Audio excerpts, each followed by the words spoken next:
Happy Monday, and welcome to another sneak preview. I'm Connor Eyzaguirre, I'm Caleb Leger. and today is another random countdown episode.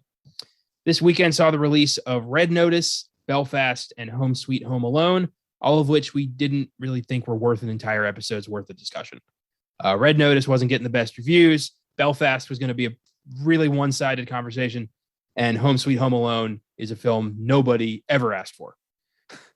So, yeah. Red Notice was, look, based off the trailers, you're taking two people that I usually like in movies and just give me more of the same, but now they're in the same movie. And then Gal Gadot's in there as a character, and it's like, okay, cool. I don't care. Just do better with Wonder Woman 3. And then with Belfast, you're right. It'd be very one-sided. If any fans know me very well, not my most anticipated film. Kenneth Branagh, very hit and miss director for me. You're right about that. I was looking at his catalog for my review, and I was like, this guy has done some shit. Like, where's the praise here? Like, it's like Shakespeare throughout the 90s, and then like Artemis Fowl, Thor. Like, okay, but like, why? Yeah, I like him when he does something like Thor, because I actually do like the first Thor. Granted, it's unfortunately been, like, to me, overshadowed by Ragnarok. Like, but I do like the first movie. But yeah, like, I've never been the biggest Shakespeare fan, so I don't care for Shakespeare movies. And this new one, it's nothing against me. It's just nothing about it leaped out to me per se. It's not my type of film. I can fully admit that. Yeah. So it didn't interest me. And yeah, no one asked for fucking Home Sweet Home Alone. We have at least two in that franchise in the first two movies that are flawless, perfect, great movies to go back to every single Christmas, much like how I like going back to A Christmas Story every single Christmas. I did not need Home Sweet Home Alone. Yeah, well said. I think it's rude. I think the tagline of holiday classics are made to be broken is arrogant and off-putting and makes me want to not even bother. I think that's rude, and the fact that like they don't even try to put Macaulay Culkin in this in any way, shape, or form. And you can't say it's not because he's acting, because I watched the new season of American Horror Story. He was in it, and he was actually a fucking like bright spot. Like, he was really goddamn good. So he can still act. He still works. I just get the feeling they didn't bother to ask him. And I'm like, that's like the role that made him famous. Like, that and My Girl are the two like movies that made him famous. And to an extent, I can't remember the name of it, but the movie he did with Elijah Wood as a kid. The Good Son. Good Son, there you go. Really good movie. Very underrated film for anyone who hasn't seen it. So but Home Alone was that movie that everyone knows him for. Like, he became a household name. And just to, like, instead of having him in it, you get the fucking shitty older brother has like the quick cameo. I'm like, I don't give a shit about the one that was the asshole in him.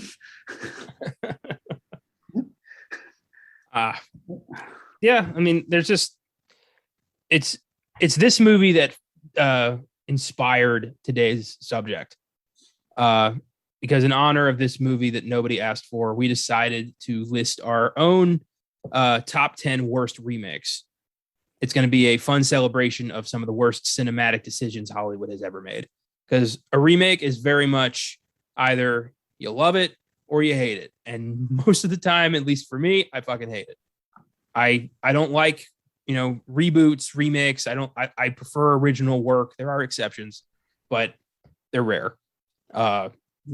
And the films I've assembled and the films Caleb has assembled are our opinion of just the worst mistakes, the worst ideas, the most waste of space movies Hollywood has ever produced on the ashes of something that mattered.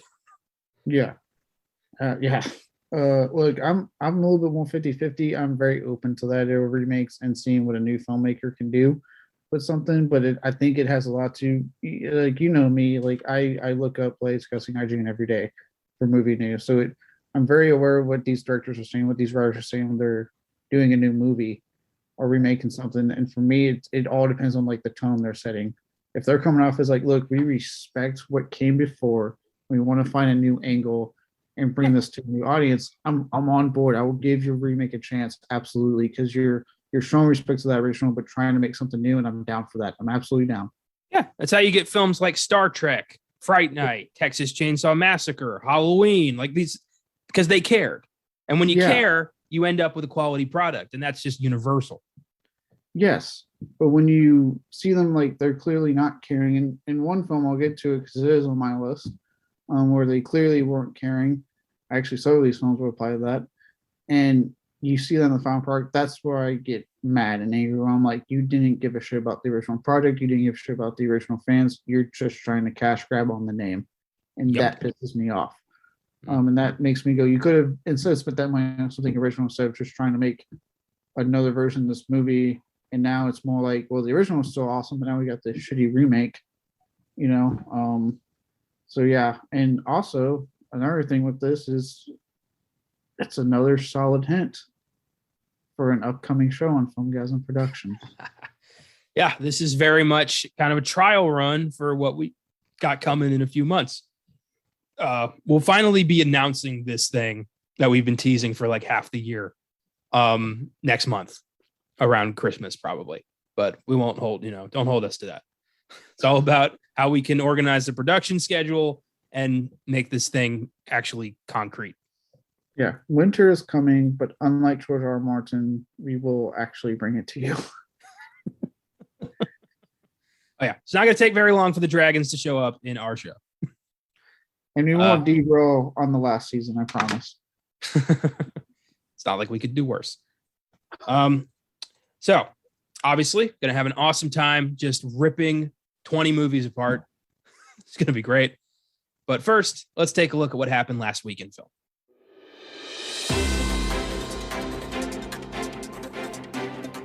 Last week in film.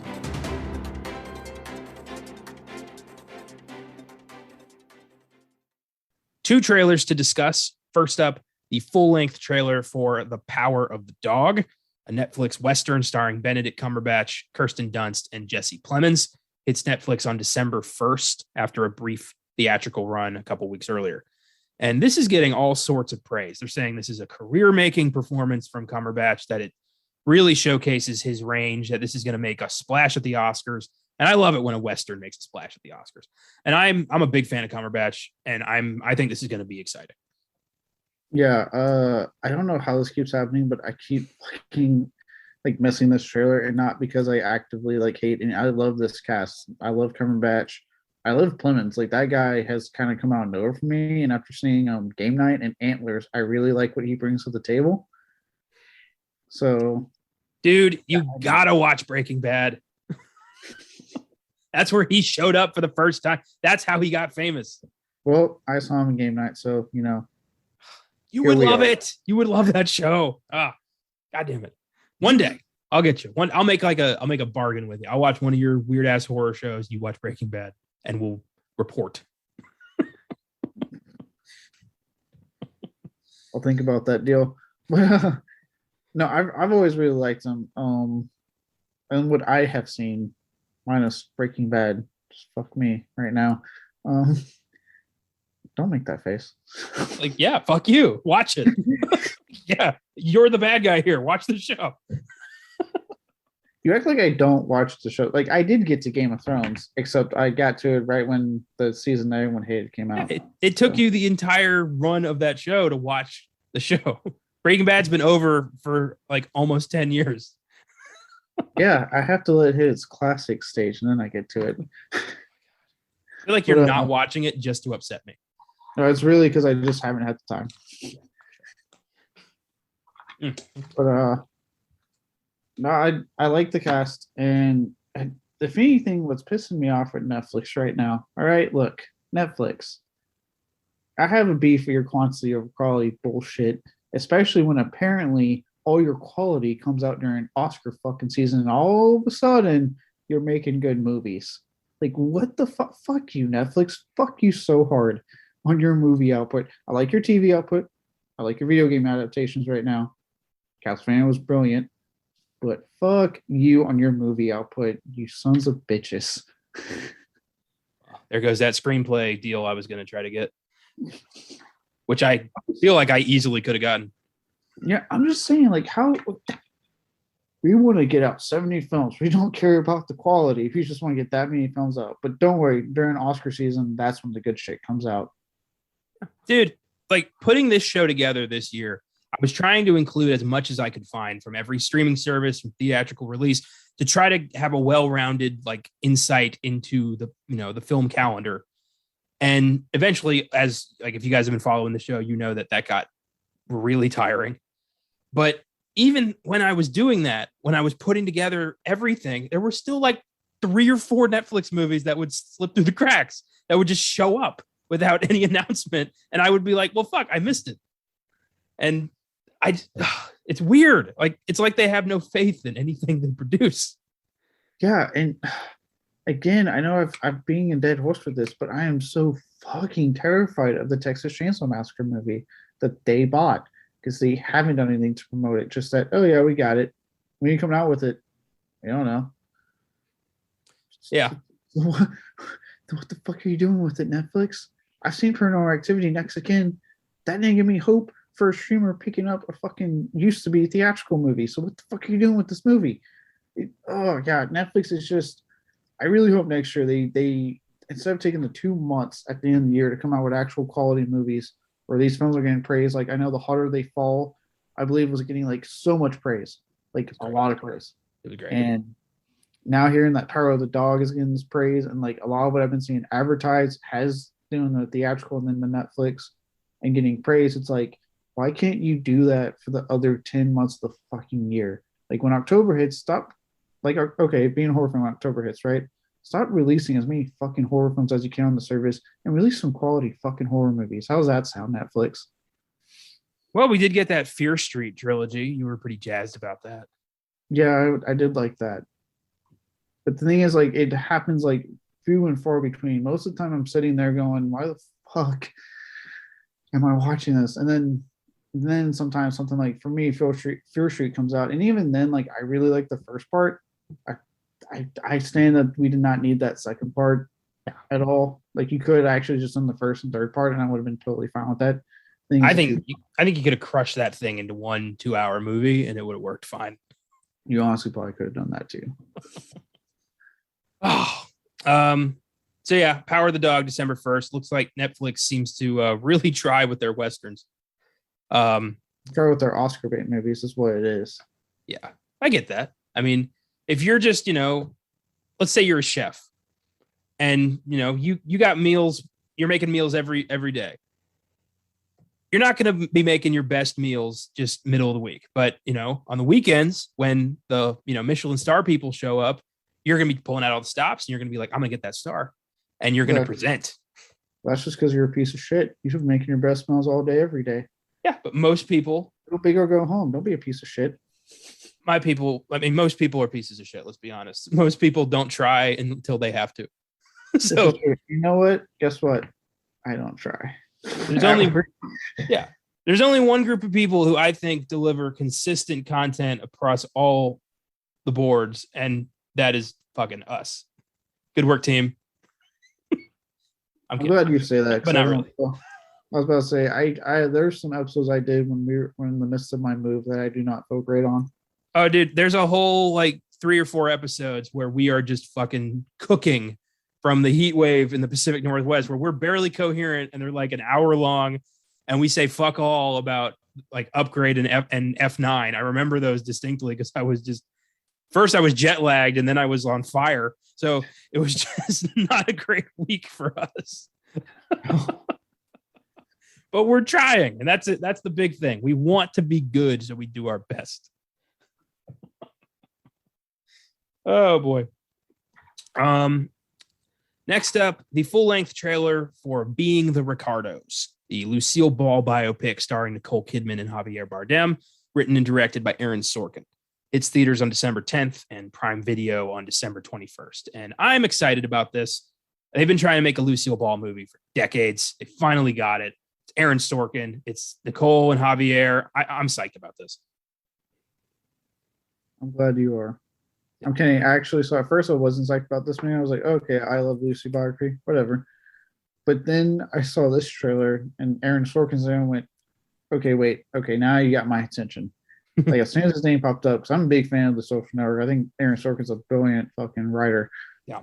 So once I saw that, I was like, okay, you got my interest. And this does look really good. I'm actually surprised we're just now getting a fucking Lucille Ball biography. Like, I Love Lucy's been a staple in television, even though it's like God knows how old right now. But it's like everyone still knows what that show is. Like, so I'm surprised we're just not getting this. But I mean, we're getting it. There's a really good cast attached to this. I know you said Javier Bardem and Nicole Kidman, but outside of them, like when they were popping up, he was in this movie. I was like, fuck. They got a lot of good talent. So I am interested in this movie. Well, Lucille Ball is such a monumentally important figure in pop culture, for women's comedy, for television. She was pushing the envelope. She was, she was in an interracial marriage on television that, in the 50s.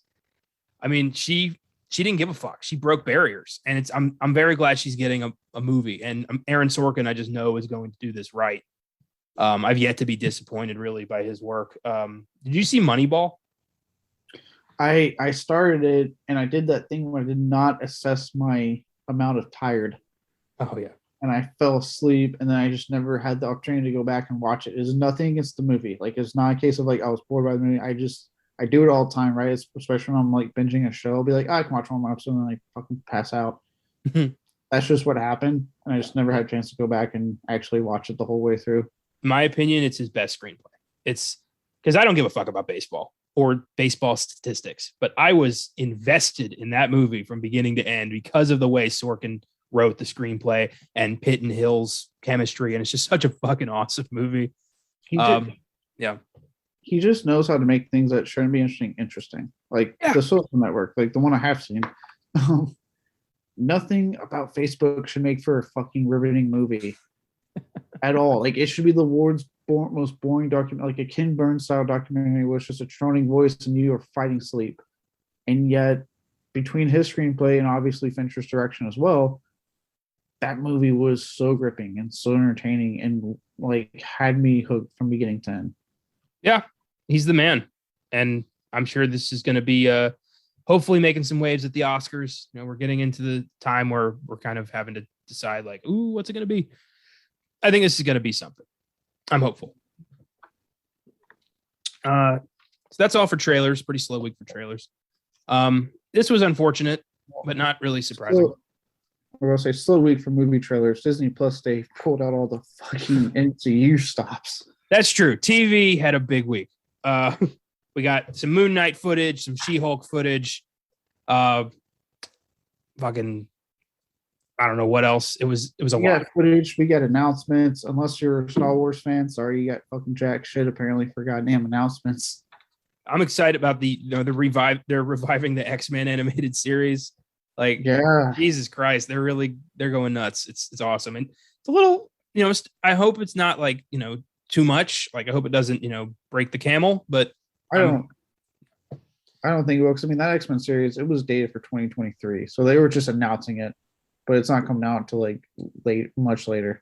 But like the Agatha Harkness show and like a lot of stuff that like I don't think they had planned that is more of a reactionary thing from WandaVision's success. I think if they don't rush it, they'll be fine. As long as they're not like, okay, Agatha Harkness, that show's coming out next year. Like, let's calm down. Like, still got other years beyond 2022. We did like Marvel and Disney did show this year that they're pretty good at pacing themselves. Mm-hmm. So yeah, I mean, we are getting Hawkeye in like a week, and then we get Spider-Man in December, and I don't even know what's after that. But I don't know. I don't know the firm release schedule for 2022. So, speaking of Star Wars, Patty Jenkins' Star Wars Rogue Squadron film has been taken off the production schedule since Jenkins has prior commitments. The film currently has a 2023 release date, but that's subject to change.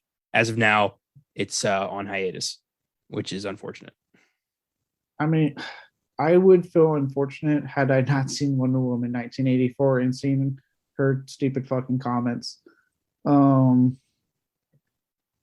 I still want this movie because I want to get another good Star Wars movie because I really feel like this trilogy blew. It's well, not like blue like it sucked, but I do feel like it just was not what it should have been.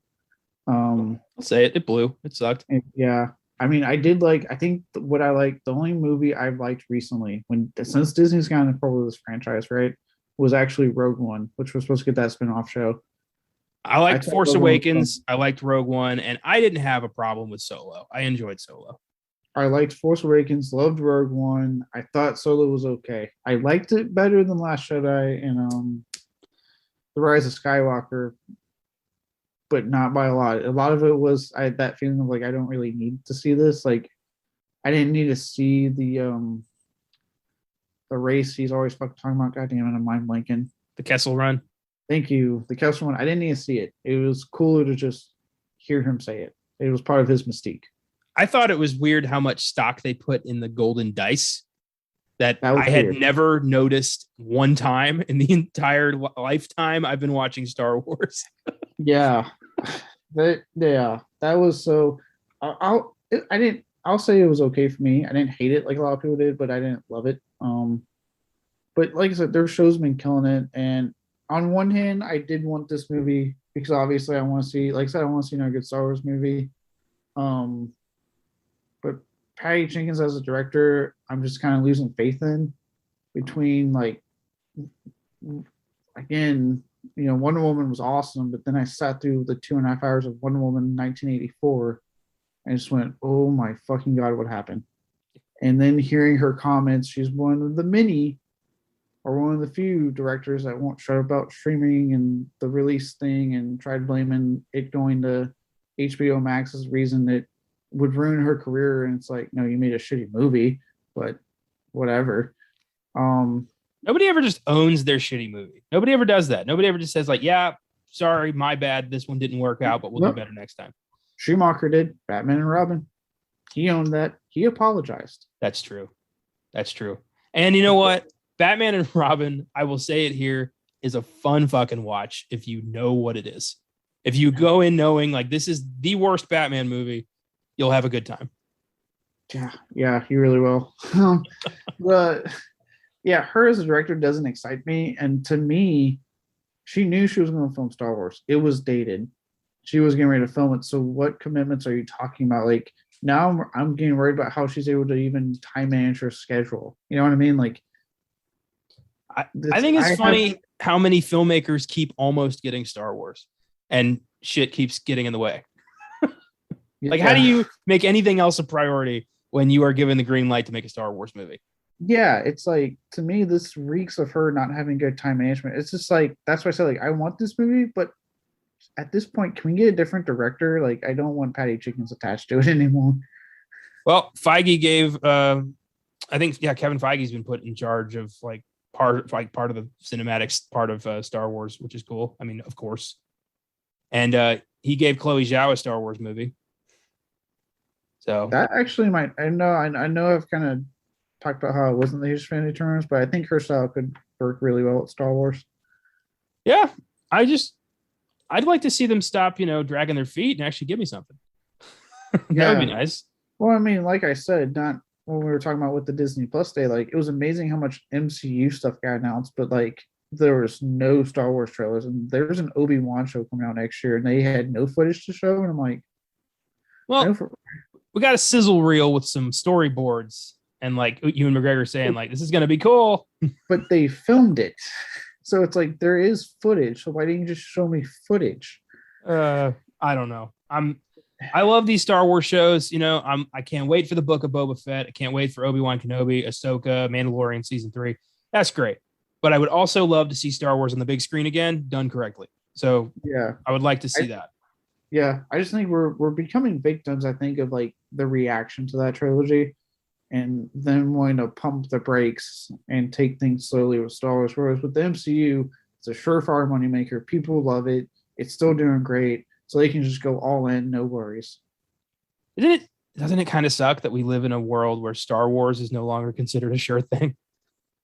Yeah. Oh, that hurts. And the fact that Disney somehow was the reason for that, it's the most shocking to me. Like, You serious? The company that like has nothing but billion-dollar hits on its hands? Even their movies that flop make huge amounts of money. Speaking of MCU, Sylvester Stallone announced he is returning to play Starhawk in Guardians of the Galaxy Volume 3. You may remember him in Guardians 2 as the Ravager who had a beef with Yondu and is like, "You are not a real Ravager." And then at the end, he's like, "You know what? You were all right." So hopefully we get a little bit more. Yeah, I'm not. Look, I like James Gunn. I like Guardians of the Galaxy. Stallone is, you know, when he commits to something, he really puts his all into it. I'm down to see more of him in Guardians 3. Yeah, I'm down. I hope we get to see that, you know, the team in 2 that was teased, you know, the Ravagers who showed up at Yondu's funeral and are like, go steal some shit. I want to see those guys. Yeah. Character actor Dean Stockwell has died at 85 from natural causes. Stockwell is known for his role in the sci-fi series Quantum Leap, was also in Blue Velvet, To Live and Die in LA, Paris, Texas, Beverly Hills Cop 2, The Rainmaker, and Batman Beyond: Return of the Joker as the voice of Tim Drake. I didn't know that, and now I fucking adore that. That's one of my favorite Batman films, one of my favorite superhero films. And it's always a damn shame when we lose a good character actor. Rest in peace, Dean Stockwell. Yeah, rest in peace. I heard about that. I was like, oh man, that sucks. Yeah, I never watched Quantum Leap, but my family was big into it, and they're pretty bummed. I saw a couple episodes. It was interesting to say the least. That's what I heard. Never been a real Bakula fan, and my dad called him Scott Blackula once, and that's all I can think of.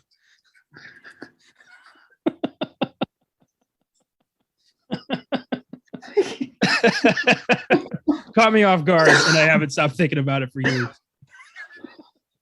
Oh God, I'm telling Josh that, and then see about when we can go to his bar again, because I need to talk about that.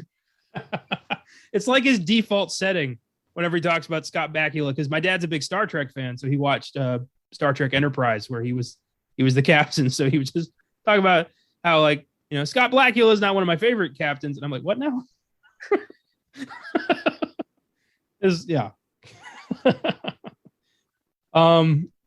Paramount has delayed the upcoming releases of Transformers: Rise of the Beasts and the next Star Trek film, which is Untitled.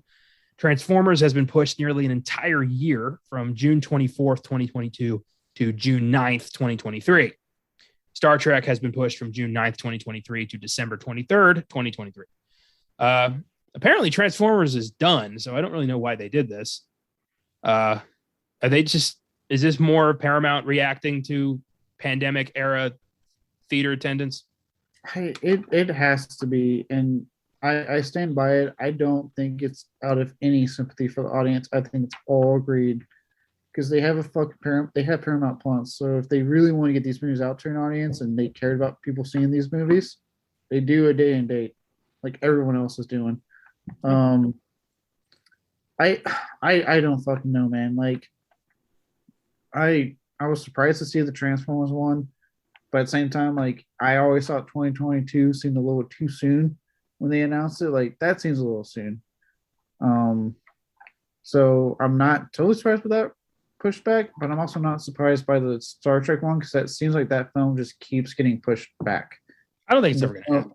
I don't think it's ever going. I wish they just let it go. Like, look, Paramount Plus, you had a good thing going with the shows on that. Yeah, keep doing the shows. Chris Pine's crew got a trilogy that I thought was pretty good. I like all 3 of those movies, so that's good. Move on. Give us, give us another crew. Give us a new ship, new crew. There's so much potential within the Star Trek universe for endless films that don't necessarily have to be about Captain Kirk. Yeah, either just stop trying to worry about this film, just take it off schedule completely, reassess the next one you want to do, and for now, just focus on the shows you're doing, because I've seen all of Discovery. I'm looking forward to season 4. I think it comes out this month, or premieres this month. That's really good. I heard, I know a lot of people like Lower Decks. When I have time, I do want to check that one out. It's only 2 seasons, luckily.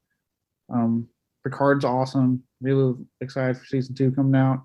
They got a spinoff coming out next year. Like, just put your focus on the shows because so far you're doing great with those. You got a lot more coming out. That's what I'm currently watching that stuff. So I'm like you. I like the three movies they did do with Chris Pine. I think I pretty much like all of them. I'm okay not getting a fourth film with them. Like, I'm fine. Yeah, but we'll see.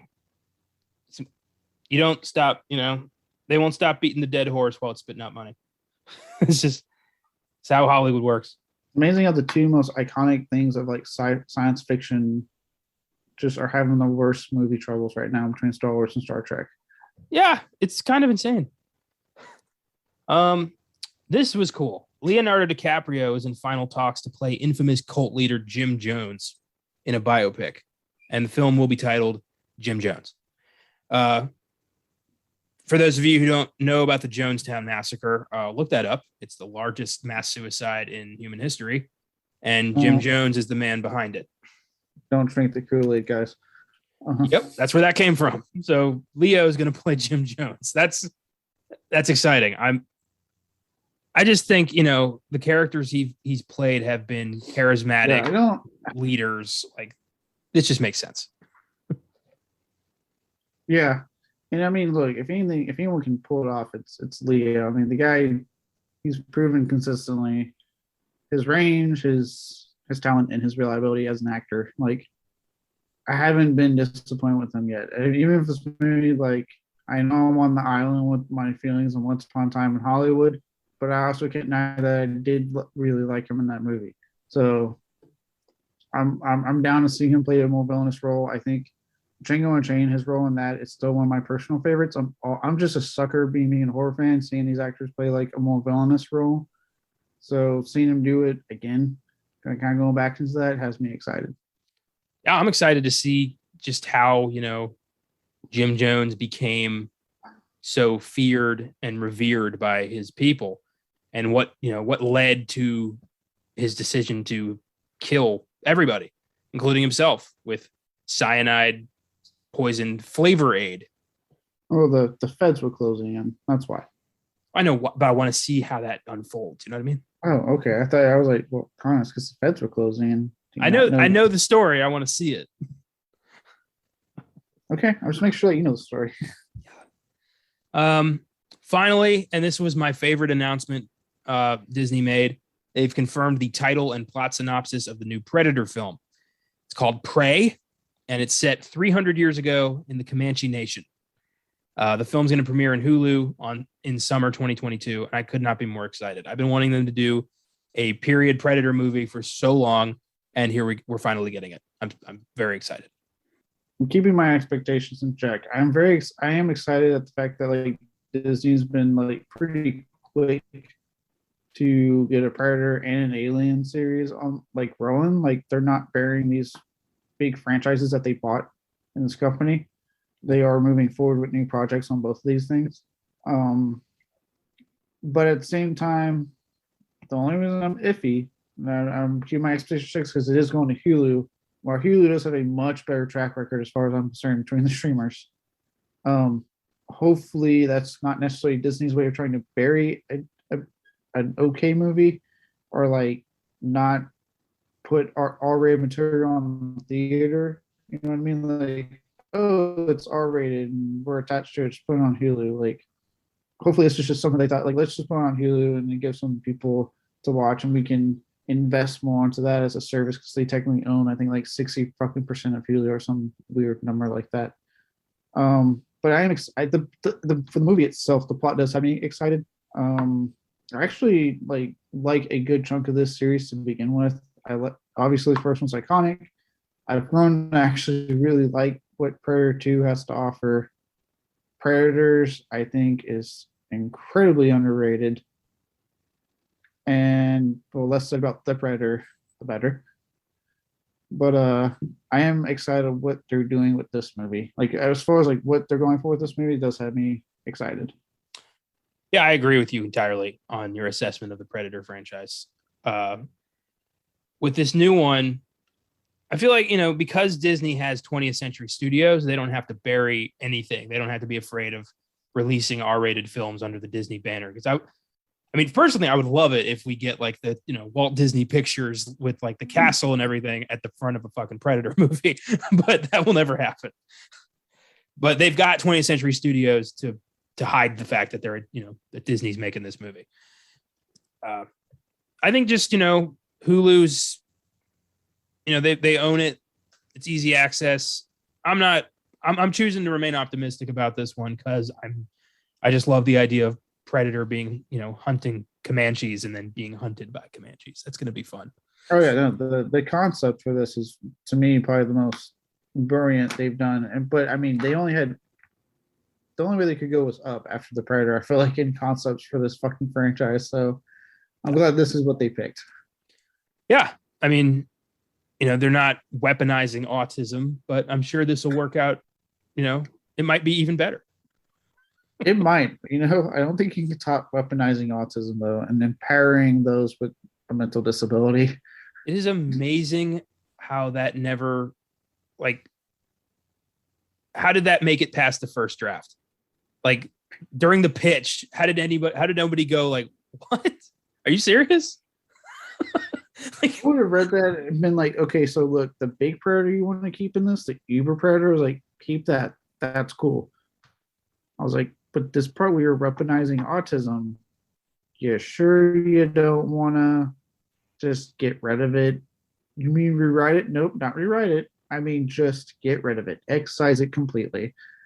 All right. So you're saying a busload of mentally fucked up soldiers, all with their own weird conditions. That's what you're telling me. Like, no, we're not, but whatever. You do you. Write it off. Do they have to have mental conditions? Can they just be fucked up soldiers? Kind of like the original movie. Yeah, but mental conditions makes it exciting. No, it doesn't. It doesn't. If anything, it's a red bun we don't want to touch. It's a hot topic we don't want to go near. I mean, that movie didn't have one single sexual Tyrannosaurus. I mean, how are we supposed to enjoy this? You know what's sad? He says one of my favorite lines in that movie, and I can never repeat it in certain crowds because it has a word that's not okay now. Yeah. But it just, every time I hear that line, I start dying laughing. I don't know if that makes me a terrible person or not, but it gets me every time. I know. Yeah. Bunch of slack jawed around here. Yeah. I know exactly what you're talking about. Yeah. I'll fully admit that line gets me, and I know it has a not okay word nowadays in it. Yeah. Well, for me, the whole, this stuff make you a goddamn sexual Tyrannosaurus, just like me. Like, how do you not laugh at that? That's good too. It's fucking amazing. I was watching God, just, you remember you ever watch Riff Tracks? The Mystery Science Theater guys did like their own thing after they quit, and they did good movies. And okay. I've heard of it. Yeah. They did Predator, and that scene where Jesse the Body gets killed, they went, oh, so this is how the sexual Tyrannosaurus went extinct. And it was a good one. Good stuff. So yeah, new Predator movie on the way. So before we start our countdown, I did want to say just a little bit about Belfast because I was able to see that. And I was also able to finally see The French Dispatch. It took a few weeks, but I did see it. So I'll start with that. French Dispatch, maybe the most Wes Anderson movie that Wes Anderson has ever Wes Anderson. It is just like production design is through the roof. It's funny. It's witty. It's quirky. It's got almost every actor he's ever worked with, like a huge cast, and it really is just entertaining. A little uneven pace, but that's fine. And I give the film an 8. I'm sure eventually we'll be talking about it on Oscar Sunday. I'm pretty sure this is going to be making waves. So yeah, French Dispatch was good. Oh yeah, I'll check it out one day. I need to go down the rest of Ederson rabbit hole more because I got really interested after watching Grand Budapest and liking that a lot. Yeah. I just, again, time. Like one day I will set aside time to get through his stuff and actually go down it more. Well, with French Dispatch, I have now seen every film he's directed, which is a nice feeling. Belfast, written and directed by Kenneth Branagh, semi-autobiographical. He did grow up in Belfast in the 60s during the Troubles. So he witnessed firsthand the insane civil war that's constantly brewing between the Catholics and the Protestants, all because Henry VIII one day decided he wanted to see other people. And it's a film about family, a film about, life choices. And, yes, we got to get out of this neighborhood because there's fucking, Molotov cocktail riots happening every other day. But also, this is the only world we've ever known. This is the neighborhood is our family. What do we do? And it's just a very endearing film about, a snapshot of what feels like a real life that was lived. And I enjoyed it. I also gave that an 8. Nice. This one, I know I said at the beginning of this episode, I probably won't be hopping on the bandwagon to see this super quick. Brian Osh has been very hit and miss for me as a director. He gives me something like Thor, which I did enjoy quite a bit, but then, I sat through the Agatha Christie movie, Orient Express. Yeah. And I was honestly bored throughout the majority of the film. I'm not my cup of tea. I really liked him in Harry Potter. So yeah, Gilderoy Lockhart. He's a decent actor too. I mean, he's kind of known, in England for his Shakespeare stuff, which I've never wanted to sit through his 4-hour Hamlet adaptation. I don't want to. I don't care for Hamlet. I don't care for Shakespeare movies unless it's Macbeth for some reason. I tend to have a soft spot for that one. But yeah, this one is special. This was from the heart. Seems like the movie he's been wanting to make. And I'm glad he was able to make it. He might finally take home a director statue for this, which would be cool. Good for him. Yes. Fun.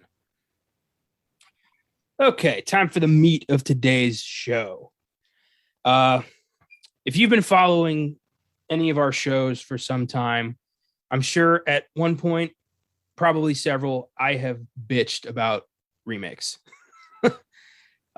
Pretty sure at one point we all have. I find them lazy, uninspired, and pointless for the most part. But as I said, there is the odd exception. These are not the exception. These are films that we believe to be massive fuck-ups that did not need to exist.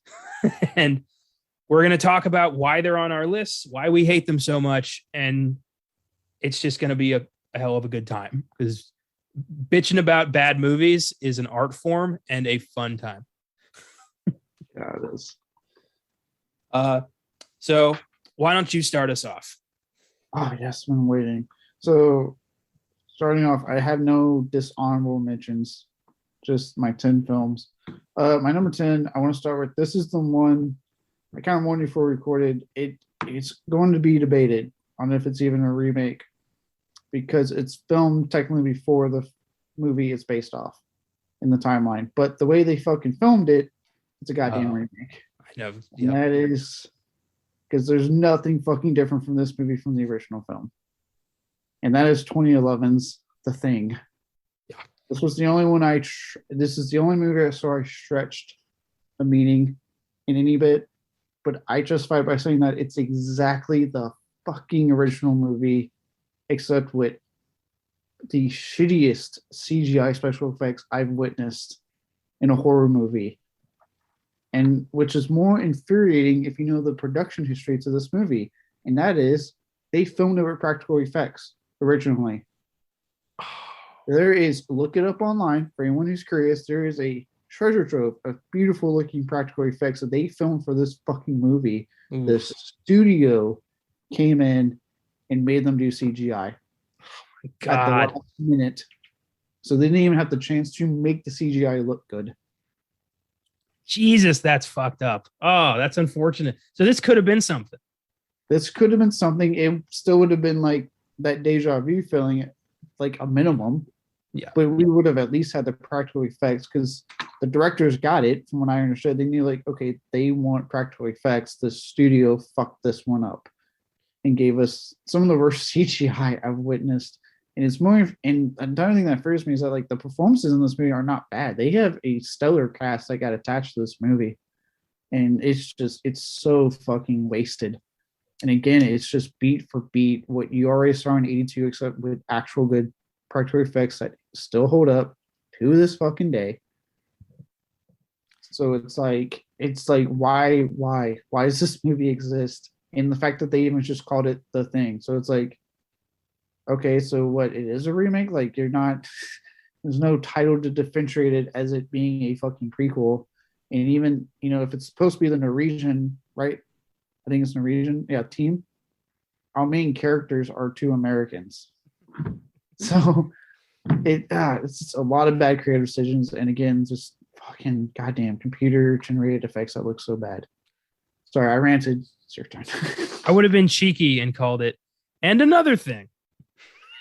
But anyway, I think that that movie's qualifies as a remake straight up. The way I see it is, if you're arguing that this film is a prequel and part of the story, then you probably enjoyed this film, and I don't really want to talk to you. So, yeah, this is a complete misfire, spits in the face of the original movie. And I saw it one time back in like 2012. I have never wanted to revisit it. It's a waste of space. And the only reason it's not on my list is because these 10 films I hated way more. I have quite a few dishonorable mentions that I didn't make it here, but I do have contempt for those films. Yeah. Omission does not mean enjoyment. Just means it didn't make the cut of top 10 material. Exactly. It's still the best. It can, it can call itself the best of the worst. Yeah. And look, let me say this on The Thing. Like, if you want to see the opposite of this, of a movie that did challenge what is remake and what is sequel, Evil Dead 2013 challenges big time, because they had to do that whole groovy segment, and Bruce Campbell, they've all said it's in canon and things like that. But, conflicting reports of if it's a remake or not. But it's actually good, so I don't care either way. I just enjoy the hell out of that movie. I've never thought of Evil Dead as a sequel. I always just assumed it was straight up remake. And Bruce Campbell, I never thought that was part of the story. That was just a cheeky little, haha, see, we didn't forget kind of thing. Well, they've made comments, especially during Ash vs. Evil Dead, that like it is canon with the universe. So there's 2 books of the Dead? So I don't know. Okay. See, that just makes things more confusing. It doesn't need to be. I'm just saying, like, again, you have the same debate on that end, but when an actual good movie that got what made the original work. I got you. Just confusing to me. All right. Evil Dead isn't on my list either. I think it's a pretty decent remake. Number 10 is a film that I've watched for pretty much my whole life, but have never understood how it came about. It shits on a 50-year legacy, and it remains just one of the biggest mistakes of the 90s, and that is 1998's Godzilla.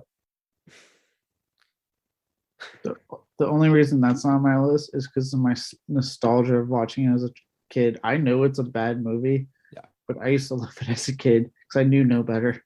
I'll watch it. It's it's not a fuck that, throw it away movie for me, but that's only because I had it taped off of like TNT as a child and would watch it. And it's just, there were so many bad decisions making this movie. First off, redesigning Godzilla, redesigning an iconic look that people were looking forward to, and making up your own creature that is barely Godzilla. It looks like shit. Yeah. He doesn't breathe fire, like nothing. He doesn't have the same roar. Like it's not Godzilla. And the Japanese films later on would include that character in one of their films as just Zilla. Like, he's no god. He's just some asshole lizard that regular Godzilla fucks up in about 4 seconds. Well, I remember hearing about that. And what I also loved was when they brought him back in 2014 in the new set of movies. the fact that there was so much anticipation on how Godzilla would look. I remember that being the biggest thing was like, they were bringing him back, and it was like almost like crowd control. Like, we swear he's going to look better this time. Yeah. You've got 50 years worth of films to base the look on. It's an iconic character. He's got a Walk of Fame star, for fuck's sake. Well, and this movie is why we didn't get another American one for so long, because Japanese would not allow it. They were I get it. I wouldn't. Yeah, if it was my movie and an American company made that piece of shit, I'd be like, no, you don't get a trilogy. Contract terminated. Get the fuck out of my office. But yeah, it's not just the design. It's how incredibly dated this film is. It's the Siskel and Ebert jokes. It's the fact that the entire third act ripped off Jurassic Park. It's a disaster. It's the tease of the sequel that nobody wants. It's Ferris Bueller versus fake American Godzilla. And, Jean Reno having to make all those French jokes. No croissant? Like, it's so fucking stupid. And it's like 2.5 hours long. It's a disaster. And yeah, this list wouldn't be complete without the first remake I hated. fair enough. I remember watching this kid and loving it, and it wasn't until like later that I realized that's why my parents left the room anytime this movie came on, because yeah. And to be fair, I have never actually seen the 1954 Godzilla. This is the one instance on my list where I have not seen the original film, but I've seen enough of the 70s, 80s Japanese Godzilla films. I've seen the new ones, so I have enough Godzilla background to care about this. Yeah. Fair enough. All right. God, that was a shame movie. My number 9.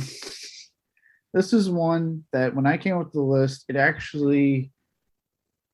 didn't even think about the movie, so I came up with this list because I literally saw it once and forgot about it. So I thought, why the fuck did I sit through this when I didn't even like the idea of it? And that was taking probably one of the most iconic 80s action films and saying, how about we just change it from Russians to North Korea and get Josh Peck and then I think a really young Chris Hemsworth before he was famous, and we'll just make our 2012 version of Red Dawn. Wolverines. Except we'll take out everything iconic. We'll tone it down to PG-13, and you guys will totally love it. No, we won't. Nothing will replace the cast of the original, the R-rated, grit and realism of the original, and the fact that I really don't care who the fuck's invading America. Like, changing who invade changes nothing. I remember when that came out. All right, full honesty, I've never seen Red Dawn. What? I never got around to it. I adore Red Dawn. It's such a great movie. The original remake. Clearly. The only Swayze I've actually seen is Point Break, which was a fairly recent watch, and I did like it. So I've just never got around to it. Red Dawn is one that's been on my list for a long time. I will watch it. Roadhouse, Ghost, I haven't. Dirty Dancing. No, I've never seen inducted into the ways of the Swayze. I just never got around to it. There's no it's not intentional. It just never happened. You haven't lived life until you've seen Swayze rip a man's throat out in Roadhouse, or dance the way he does in Dirty Dancing, or make pottery in Ghost. I did like Point Break. He is really good in Point Break. Yeah, I haven't seen the remake of that, but I've heard it's dog shit. I haven't seen the remake of that either. And except then once he was like, it's not Swayze and Keanu Reeves, so fuck off. But yeah, sorry, go on. I've seen Swayze. Wow. Okay, go on. But Red Dawn, I remember when the remake came out, and even then I was like, I don't think anybody wants this. This doesn't make sense. And I was right. Yeah, no one, I didn't want it in this thing. Okay, I know I said the Josh Peck comment. I had nothing against Josh Peck, especially in light of what's going on with his former co-star Drake Bell. Josh Peck seems like an actually pretty stand-up guy that found kind of his footing post his Nickelodeon, kid career. but he doesn't scream like someone that needs to be in a Red Dawn. You know what I mean? He doesn't give me those vibes of being that kind of person in a movie. So it just he felt weird in it. It just like it just felt like no point. And it just when I remember watching it, saying you're just copying beat like things from the original and trying to put a new facelift on it. It's just not working out as well. I didn't care about the characters. Like one of the things that I love about the original film is other than the fact that the invasion at the beginning felt actually horrific because it's a simplistic invasion. It's not like the bombastic Hollywood one they do in the new one. It's a more simple that to me was more terrifying. But also it made a point to get you in on the characters and really feel for your core cast so that when they start to, get killed and cast members are dying, you're feeling that. It hits you, and it does not hit you in the remake. I could have cared less. I think Josh Peck dies at some point. I don't know. I didn't care when it happened. If it did, like that's how I felt. I just remember watching, going, nothing about this got me to care like the original did. Like I said, I fucking adore the original Red Dawn. It's one of the fucking best action films of all time, in my opinion. It's an awesome movie, and this one just kind of did nothing. The 80s is one of the best decades for fantastic ensembles. And just character driven movies that draw you in and force you to care. And yeah, you can't recapture that magic. The 80s is going to stay where it is. You can't do it again. Enough said. Yeah, Red Dawn. Nice. Yeah, I highly implore. I know I just kind of gave you shit, but when you have a chance, I highly implore you check out Red Dawn. I think that is one you really like. Sure. I've seen it since I'm a kid. I've seen it since I was like a kid. I love that movie so much. Very nice. Yeah, I'm sure. Yeah, once I'll do it. My number 9 is my first of several horror films on my list. A film that I knew was going to be shit the second I saw a trailer, and lo and behold, I'm psychic or something because I was right. And it had all the pieces for something that really could have not measured up, but been something that stood on its own. And that's 2019's Child's Play. First off, you don't just kick to the curb one of the most iconic voices in horror history, Brad Dourif. I mean, I love Mark Hamill to death, but he's not Chucky. And then to ditch all the supernatural elements and make it about like a disgruntled sweatshop employee who fucks with the doll's settings. Are you kidding me? This isn't Child's Play. This is like easy to fix. You just fucking switch it off. It's over. Like, it's so easy to kill this Chucky. Like, there's no threat whatsoever. And it's like learning, and it doesn't quite understand friendship. It was horrible. Yeah, I think for me, what I did not like was it. I remember when they announced this. It was after he announced Don Mancini, who's been in control of this franchise since the beginning, and is keeping it in continuity. He himself has not rebooted this. The show that's currently running, the last episode quickly established this is how long it's taken place since Cult. And now you're seeing how we're following up Colt in these last couple of episodes. So he's still going. And I remember he announced the show, Chucky, and I remember going, holy shit, we're getting a Child's Play show? And not too long, they went, oh, we also want to remake it. Because the way the rights work is that they can at least touch the original, right? They can do that. They can't do the sequels onward, but they can do what they want with the original. And they announced that, and it just felt like a slap in the face, like, oh no, fuck your show. We want to keep this a movie. And my response to that was like, no, fuck you. You haven't given him you haven't given Don Mancini a theatrical release since Seed of Chucky. Because you got so burnt by how that turned out, even though Curse and Cult turned out fucking awesome. And they were straight to video. So it's like, no, fuck you for trying to what came off as trying to sabotage this show. Thankfully, what happened was no one watched this remake. The show's doing really damn good. So luckily things worked out, but that's what pissed me off big time when it was announced. Well, I remember just watching it and sitting through it and being like, did they even fucking watch Child's Play? Like, this isn't even the same ballpark. I mean, even the design of Chucky looks way worse than the design of the doll in the 80s. It looks faker now. I was like, are you kidding me? This is a disaster. And I think I saw that and X-Men Dark Phoenix within the same 2-week period. So I was just burned out and pissed off for quite a while. Dude, that is terrible. Yeah. Yeah. You know what's funny? It's like I did not like this movie one bit. And I just remember like even like Don Mancini, Brad Dourif, Jennifer Tilly, all of them were talking about like how like they were just like, yeah, we're not supporting this movie. No, it's rude. Yeah, they were like, we're working on the show. We will not support this movie. Because I think they got asked, like, do you want a cameo? And they said, fuck off. Like, they told us they were like, no. And then, like, I think they asked Mancini, do you want a producer's credit? And he said, do not put my name on that movie. Like, they actively fought the studio, like, keep us the fuck off this movie.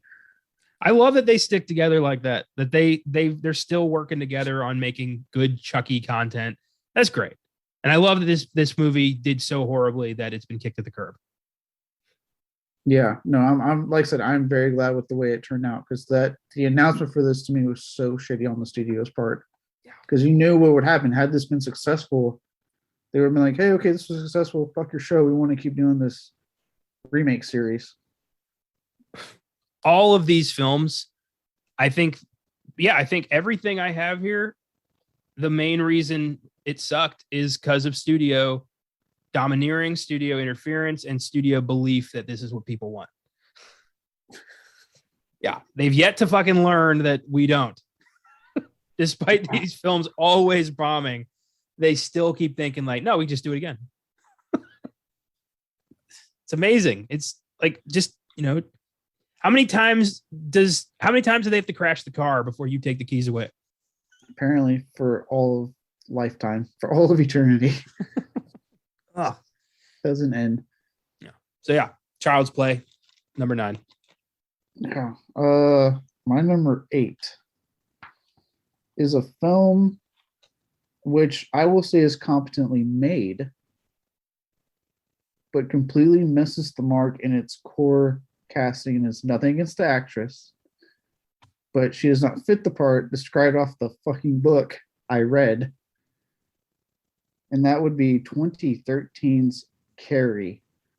Okay. A movie.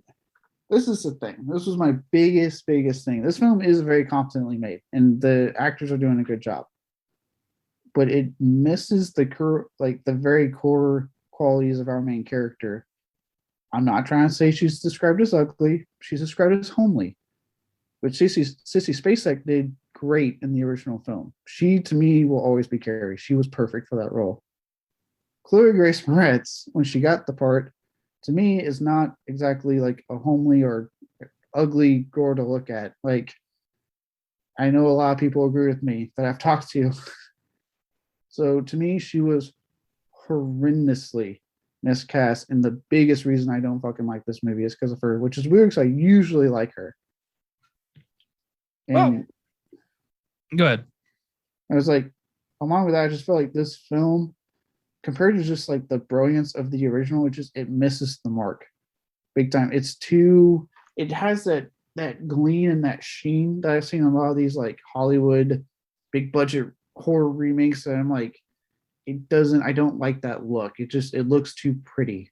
And I like the grittiness. I like the way the original looks.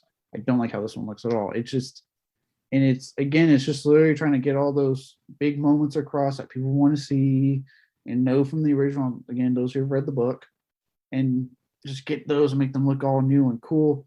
And I don't think the big climactic scene, right, the prom scene, to me was not nearly as good in this movie as it was in the original. I think the original beat it by far. I have not sat through the Carrie remake because just from the trailer, I picked up on everything you just said. That this isn't Carrie. Also, Carrie is supposed to be weird looking and off-putting because that's just the card she was dealt, and that the pressure from her mom and the hatred of her classmates and the lack of friends and the principal just fucking up her name every time. All of that creates the trauma that gives her powers. And if you just have Carrie looking like you're, Chloe Grace Moretz, there's none of that happens. Like, there's no way she's not making the cheerleading squad. Like, she looks popular. Yeah, she literally did a bikini scene in Neighbors 2 not too long after this fucking movie. So it's yeah, I don't know. I've often said, like, if I was in that movie, I would totally date Carrie, because imagine having a girlfriend with psychic powers. Like, why would you not want that? Yeah, awesome. Like I said, this movie is just. I remember when I saw it after, I was like, "This is gonna miss the mark." But me being me, I was like, "I'll rent it off of Netflix and check it out." And I did, and I just went, "Wow, never sing to this again." There are so many bad movies I've avoided over the years that I'm going to have to sit down and just trudge through next year. Yeah, this being one of them. This qualifies. Oh my God. Yeah. It's I do want to just throw a quick shout out and thank you to Brian De Palma for giving us such a great film in 76 and opening the floodgates for Stephen King adaptations that continue to this day. So if Carrie hadn't worked, there probably never would have been a Shining, no Misery, Salem's Lot. Like, none of that would have happened if Carrie hadn't been a hit. So good work, De Palma. Yeah, not so good work with this remake. Whoever the fuck directed it, but yeah, whoever you are who got your big break, fucked up, and are now cleaning the toilets at MGM. Sorry.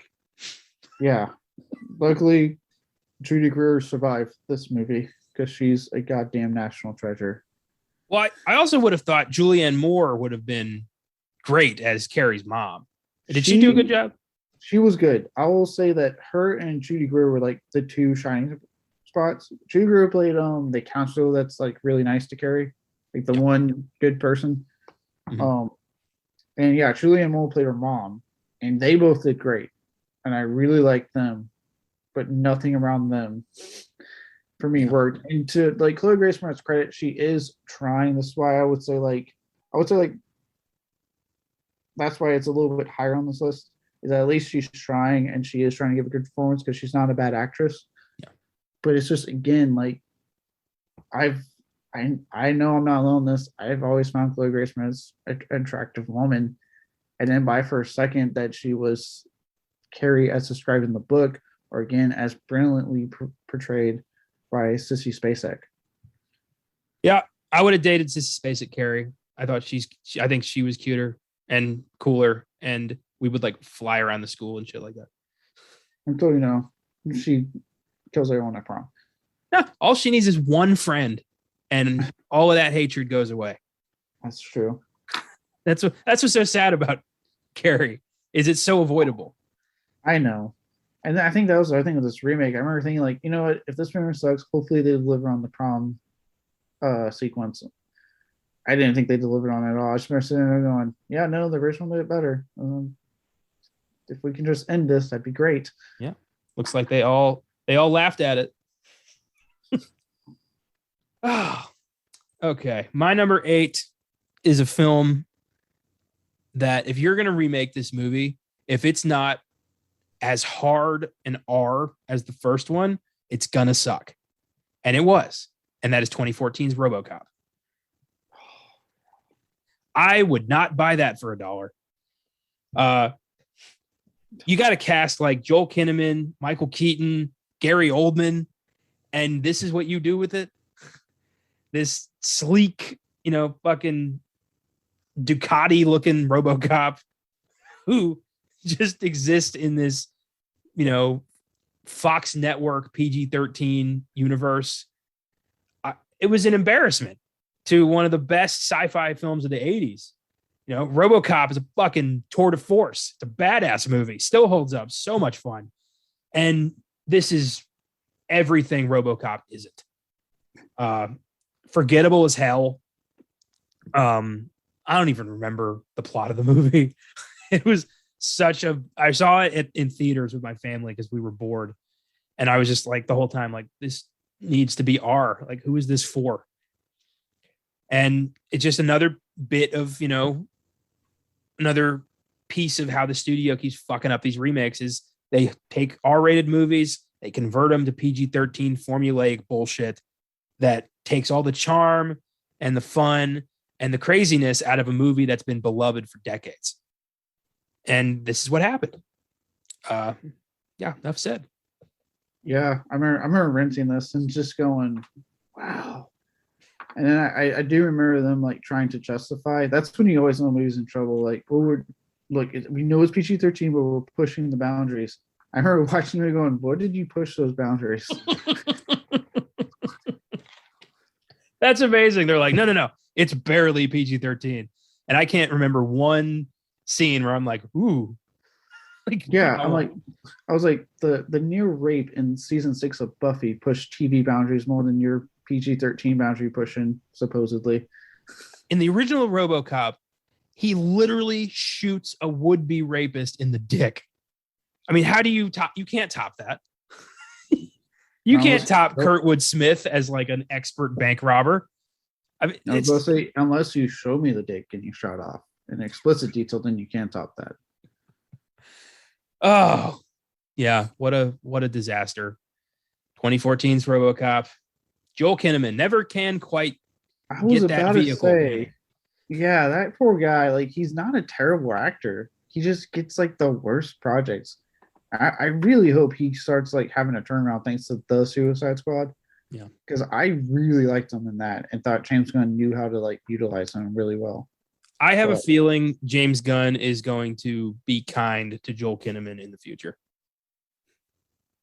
I think that he might pop up in, basically like if you want a good character to be memorable, if you want a vehicle, just wait for Marvel to call you. Actually, that's my thing. What if like James Gunn had been able to do this RoboCop movie his way? I would watch the shit out of James Gunn's RoboCop. That would be amazing.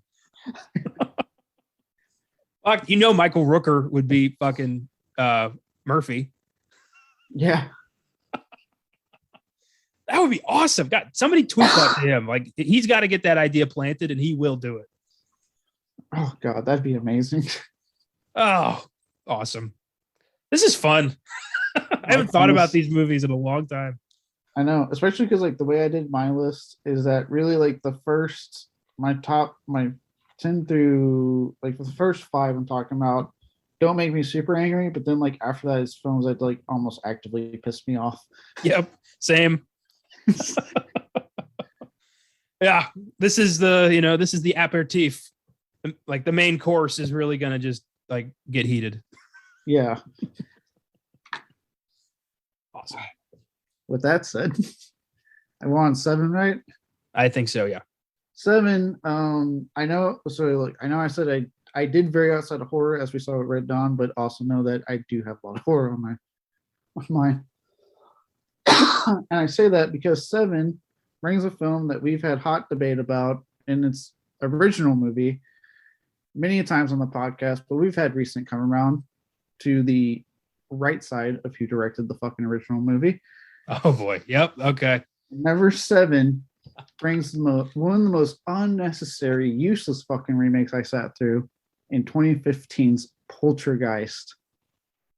Again, like a lot of these movies in the top half of my list, great actors in this movie. They're clearly trying.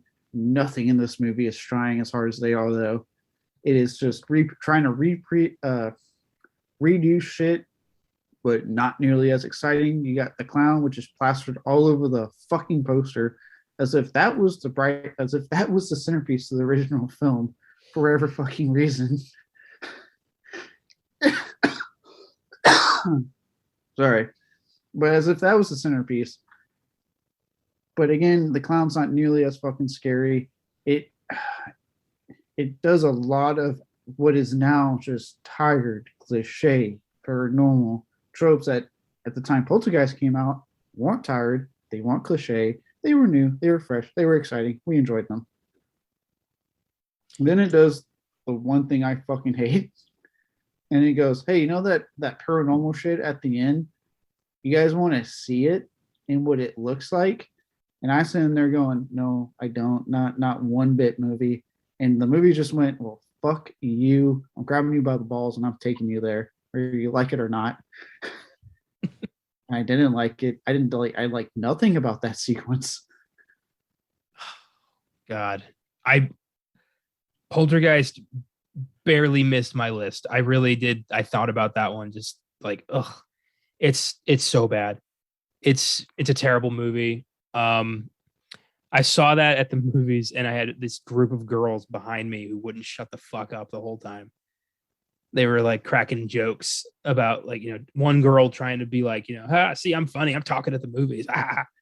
And that just made me already pissed off. And then the movie, and I'm like, I don't need to be here. Why am I here? This night didn't need to happen. God damn it. This movie's horrible. Thankfully, though, like the next day I went and saw Mad Max Fury Road. So I got redeemed. Oh, that makes up for it. Yeah. But yeah, Poltergeist is one of the most unnecessary remakes of all time. Seeing Carol Ann, or is that even her name in the remake? I don't think so. I think they changed names, which was annoying. And you don't have the Troy that was Zelda Rubinstein in the original because she had unfortunately passed away. Yeah. So it's like I think they try to get. I can't. It's been so long since I've seen. I think they tried to get some other big name and it just did not work. Yeah, I'm sure Craig T. Nelson was like, no thanks. But just seeing the little girl like talk to a fucking like flat screen TV is not right. It's not, because like, Poltergeist exists in a time when, like, TV was still, it wasn't like new, but it wasn't, it was just weird. You had the broadcast ending at night. You had it made sense of, like, for the it's a 1982 movie. Belongs there. Coming up. When's the last time you saw white noise on your fucking flat screen TV? There you go. That's exactly what I'm trying to say. Thank you. You don't, because guess what you do? You shut the fucking TV off. And if you don't shut it off, I know my TV does it, it turns off by itself. There's like timers built into the TVs. And like using a drone to explore the ghost world or whatever the hell that was. Just a complete misfire. I couldn't believe they dragged Sam Rockwell into that. Yeah, again, it's like I remember seeing the cast going, this is a good cast. And then watching me going, how the fuck did they agree to this? I was like, who hurt them? Who was bribing these poor people? Yeah, Toby Hooper wept. What a dumpster fire of a horror remake. Yeah, I'm glad you picked that. I'm glad we could include that in this massive disrespectful episode. I love it. Yeah. Toby Hooper, you did amazing things with the original Poltergeist, and what you collaborated with your producer and Spielberg with created fucking magic with that movie. No magic was made with this remake. Not at all. And speaking of magic that died, my number 7 is a remake of one of my all-time favorite movies that I was already hesitant in watching. And I hate shot for shot bringing nothing to the table remakes, because there's nothing to justify its existence. And yet, even though this film has nothing going for it, it made over $1 billion at the box office, and that is 2019's The Lion King. I didn't see this. So this is all you right now. Where do I even begin? First off, we need to let James Earl Jones retire. That man is in his 80s now. It's time to stop letting him be like, Darth Vader is gone. Mufasa is gone. Move on. Like, Jesus Christ, let this man take a nap. His Mufasa is so, like, he is clearly reading off of a script. He doesn't care. And I get it. Why would you care? You did this before. You did this exact dialogue 20 years ago. Like, I just have this image of him trying to sleep and something started being like, get out of bed. Come on. We have another Star Wars for you, buddy. Come on. Just let me sleep. No. Get your ass in that booth and give us that voice. I'm picturing like a half asleep James Earl recording lines for Rogue One, just like, "Oh, be careful not to choke on your aspirations, director." And then they just mess with it in post. Like everything he's said in voiceover for the past like 10 years has just been tweaked in post. But that's not even the. All right. So here's another big beef with The Lion King. You can't have expressions and drama and reactions when you are digitally recreating realistic animals. So there is zero drama in this movie because you're watching a lion react to death, but it's a real fucking lion that's just like got a blank face while screaming, "No!" And it is so off-putting. They cut songs. Scar's song "Be Prepared" turns into like a weird fucking monologue. And Beyonce, who voices Nala, gets her own song because you cast Beyonce in this movie. So you're going to get a song. And yeah, people I usually like Donald Glover plays Simba, and he's fucking terrible. there's no heft and like there's no dramatic heft. I never thought I'd say this in any situation, but Matthew Broderick did a better job. It's a sentence I never thought I'd say in my life. Yeah, it's just this movie is exactly the same shot for shot Lion King, but without any emotional depth, nostalgia, or heart in it. And it's a fucking just insult to my like every one of our generation's childhoods. Yeah. But the CGI is remarkable. It does look amazing. I will give it that. Matthew Broderick line really got me. It's true. I don't really care for him, but as Simba, yeah, he did a better job. Yeah, I can't add a lot because I actively have been avoiding this movie because what I will say, and I've said it before, is that I am so sick and tired of them not clear. Like Disney's weakness is, to me, their live action. Like their live action. I'm not talking MCU. I'm not talking Star Wars. I'm talking like their live action is their fucking weakness. Because if it isn't Pirates of the Caribbean, which they've run into the ground, it's like they're attempting to remake their cartoons, except it's a shot-for-shot remake. And I'm like, if you're doing, why? Like, why? If that's the case, I got the cartoon. I'll just go back to the fucking cartoon. That's a classic anyway. And the worst thing is, all of these movies, or at least most of them, are grossing billions. Like, so there's no incentive to back off. If anything, they're doubling down. Yeah, it's infuriating. I mean, like, don't get me wrong, like I will say, like the ones like Maleficent and Cruella, I do enjoy because they were trying to actually tell a different story within the established canon. I'm cool with that. That doesn't bother me. I'm like, okay, cool. That's fine. But when you're just doing like, we're going to do George the Jungle. Sorry. I just watched the season finale of Doom Patrol. Brendan Fraser, I guess, is still on my mind. But when you're watching Jungle Book and all that stuff, and you're just sitting there going, it's shot for shot, except you took out the fucking songs that we all like. I really like Jungle Book. I felt the Jungle Book remake actually added a story. And I thought that was cool. I enjoyed that one. So it kind of gave me hope for for The Lion King. But that movie just, because The Lion King's so dear to my heart, I was really banking on this one. And I just felt like just betrayed by this movie. Like, how, why would you do this? I gave you money to see The Lion King in 94. Well, I didn't. I didn't exist yet. But still. I mean, I did. I was 2 when that movie came out. Yeah, there you go. Your family probably took you to see The Lion King. They probably did. I don't remember, but I do remember I had the VHS, and it was one of the mini VHSs like up there with Jurassic Park and the Toy Story series that like I wore that thing out because I was always like coming home like, Mom, I want to watch Lion King. I want to watch Lion King Day. You sure you want to watch Lion King? You watched it yesterday. I want to watch it again. I want to watch Lion King. Like I adore that movie. It's, to me, probably, like, if we're talking just Disney movies, not Disney Pixar or Disney, their best movie, in my opinion. It is my favorite film that they put out. I am right there with you, 100%.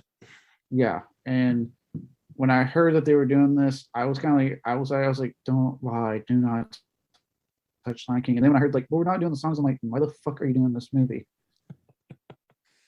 Oh, you take the songs out, and this is a movie about death and abandonment. Like, just you need the songs to keep kids interested. I need a Kuna Matata, god damn it. Yes. Oh, yeah. I don't care for this. And the reason it's it's in here is pretty much just because it spit on my childhood. Yeah. All right. Wow. Okay. Well, I think we have a little bit of fun with my number 6. And I say that because it is on this list for the simple reason that it is a horrendously terrible remake, but it's also one that I always love making people watch, admittedly.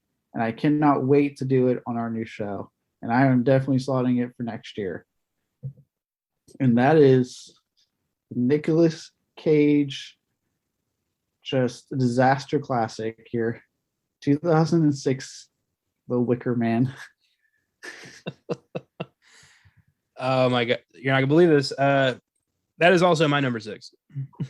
No way. Yep. Yep. It's yeah, go ahead. You go first. I really debate on this because admittedly this film makes me laugh so fucking hard throughout its runtime. But god damn is it bad. And Cage, like, look, to his credit, he commits. This man commits. We've said it before, he commits to any goddamn project he does. And he commits here. But his commitment in the film he in it does not match. It's so funny. And because of it, we get scenes where he like looks at someone, nods his head like, I know what needs to be done, and the next thing you know is punching a woman in a fucking bear suit. Just the next scene is that, and you're like, that wasn't what I thought was going to happen. I didn't know that that's what we were nodding our head in agreement to. Dear God, The Wicker Man. We did the original not too long ago on the Filmgazm podcast with Josh. And that's such a mesmerizing, brilliant horror film.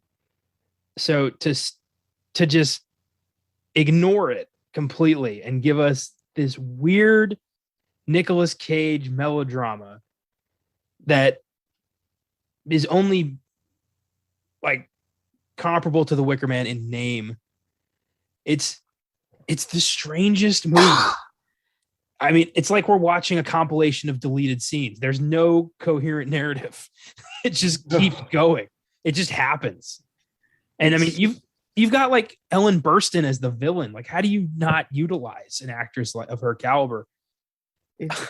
This movie's like only stitched together by watching Nicolas Cage absolutely rage on women throughout the runtime of this movie. Oh my God. How'd it get burned? How'd it get burned? he is yelling, he is hitting women. It's like, I am surprised this film, with how people are nowadays, has continued to thrive. It's probably because it's so bad that we just go, okay, yep, it exists. But it, like, yeah, if you want to watch Cage just rage at women for like 2 hours, like, check this one out because you're going to get it. It's become culturally significant entirely because of the bees. Like, that one scene has become attached to Nicolas Cage in the weirdest way of just him, just not the bees. Ah, they're in my eyes. Ah, just so uncommitted. What I love is that that's a deleted scene. It's not in the actual fucking movie. You have to see it via the deleted scenes. So someone got this on DVD. Is he on even DVD? Watched the deleted scenes and was like, "Oh my god!" People need to know. That's, oh my God. Is he even like, I don't even remember most of the movie. I blocked it out.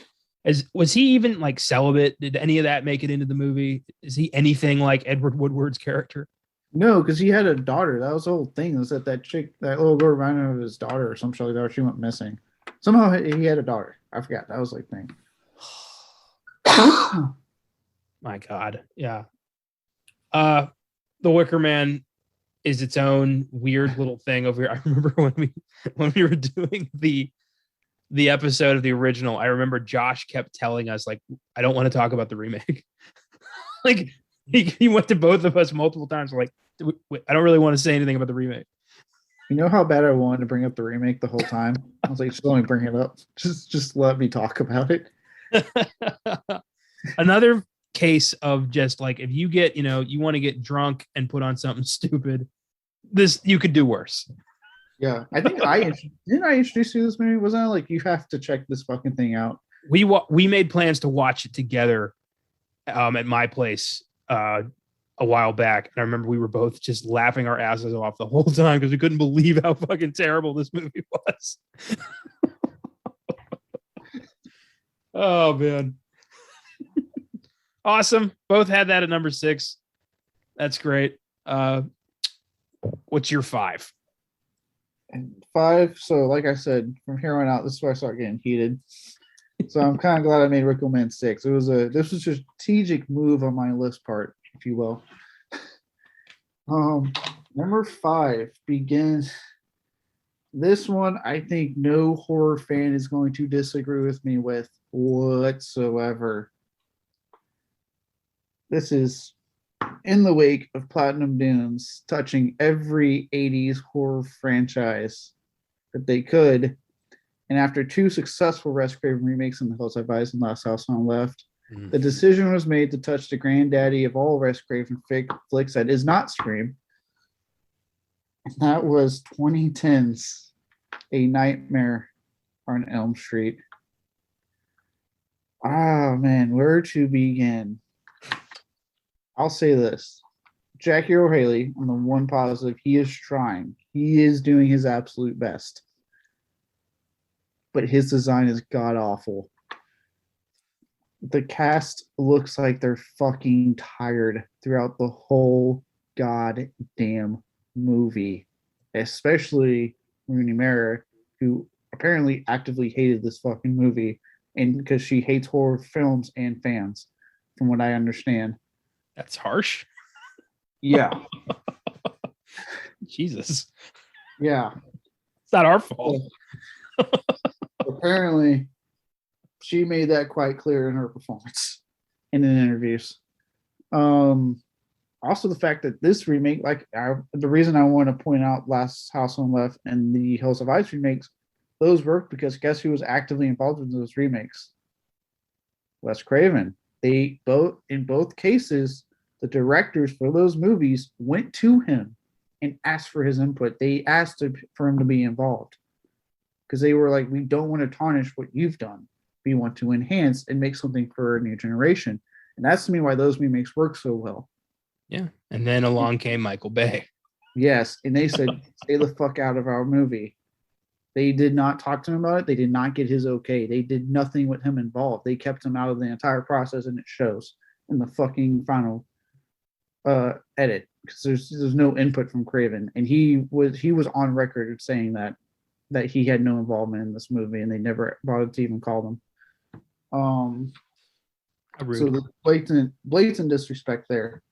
And then the other thing, and this is one that again it's bugged me since I fucking watched this movie, is trying to make Freddy Krueger a child killer in the original, who was originally written as a child molester, but Craven wisely knew that that's just something that shouldn't be touched and changed it. This film decides to go on and make him a child molester, but then has the gall to try to make you wonder, did he really touch those kids? I don't agree with going down that route. Look, even criminals, even hardened criminals who have murdered people, raped grown men and women, if they find out when you go to prison that you touch children, they will kill you. Because that's the one thing you don't do. In the criminal world, I know it's a weird moral code they got. So the fact that a bunch of grown fucking men got together and said, and now in hindsight of things I've heard about Michael Bay, it makes sense, thought, let's take the child molester concept and maybe see if he really did do it or not. does not sit well with me at all. Well, I haven't seen this since like 2011. And I actually had forgotten that Freddy was a diddler, and that's unfortunate. On paper, Jackie Earle Haley as Freddy Krueger makes sense, and I really hate how they handled that because he deserved better than this. Yeah, this is a travesty of a movie and almost made my list as well, but I ended up cutting it simply because it's been so long and I knew I wouldn't have as much invested in my discussion, but I also was like 100% sure you were bringing this to the table. So I figured I'd be safe. But yeah, this is horrendous, an embarrassment. And if you're going to remake Wes Craven, you fucking ask first. I mean, yeah, there's certain people, if you're going to touch their work, you get a blessing or you don't fucking do it. Yeah, I mean, the fact that just two regular directors like Alexander Aja, who wasn't like his biggest thing was high tension overseas when he did Hills Have Eyes. So he was still relatively, I would say, unknown in America unless you saw high tension. He had the gall to be like, no, if I'm going to do this, I want Wes Craven involved. I want to make sure I have his input and that he is okay with what I'm doing. To me, it speaks volumes about Aja, and I'm a big fan of Aja. I love a lot of his stuff. Crawl, fucking awesome movie. So like that to me shows like there's respect there. There's respect for like what came before, and what can we do to update this for an audience. And then same goes with Last House on the Left. There was that respect of like, I respect what you did with this original film. It was your debut film. We want to do something for a modern audience with it. We would like your input and your involvement. That's how you should do. To sit there and take something like A Nightmare on Elm Street of all things, probably I would argue again, other than Scream, his most known work to people, and say we don't want your involvement. Fuck off. We can do this.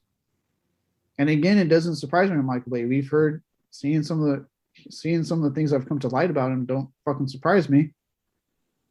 But it's just still, it's like, how do you disrespect someone like that? Like, especially Wes Craven, like that guy was horror royalty. I will never forget the day you texted me where I was able to get online and see it. But I was passing. I got emotional. He meant a lot to me. He's one of my favorite horror directors of all time. And I just don't like when someone did that to him with one of his most beloved properties. Yeah, totally get that. It's kind of gone down as like almost like the lesson of how not to bring back a classic. I mean, say what you want about, 2009's Friday the 13th. It didn't fuck with Jason like this film fucked with Freddy. No, and I actually don't mind the 2009 Friday the 13th. Yeah, I'll defend it. I'm actually in the minority. I'll defend that movie. Yeah. I like watching, Sam Winchester try to fight off some douchebags, and then Jason shows up. Yeah. I love Jason shows up like, hey, fuckers, this is my movie. Did you forget? You want to go back to Supernatural? Oh boy. Yep. I knew this was coming. You don't do a top 10 worst remakes podcast without bringing up A Nightmare on Elm Street. Yeah. I mean, and to give you an idea of how much like this just tanked for them, right? The rights are back with Craven's estate. So they have the rights to Freddy.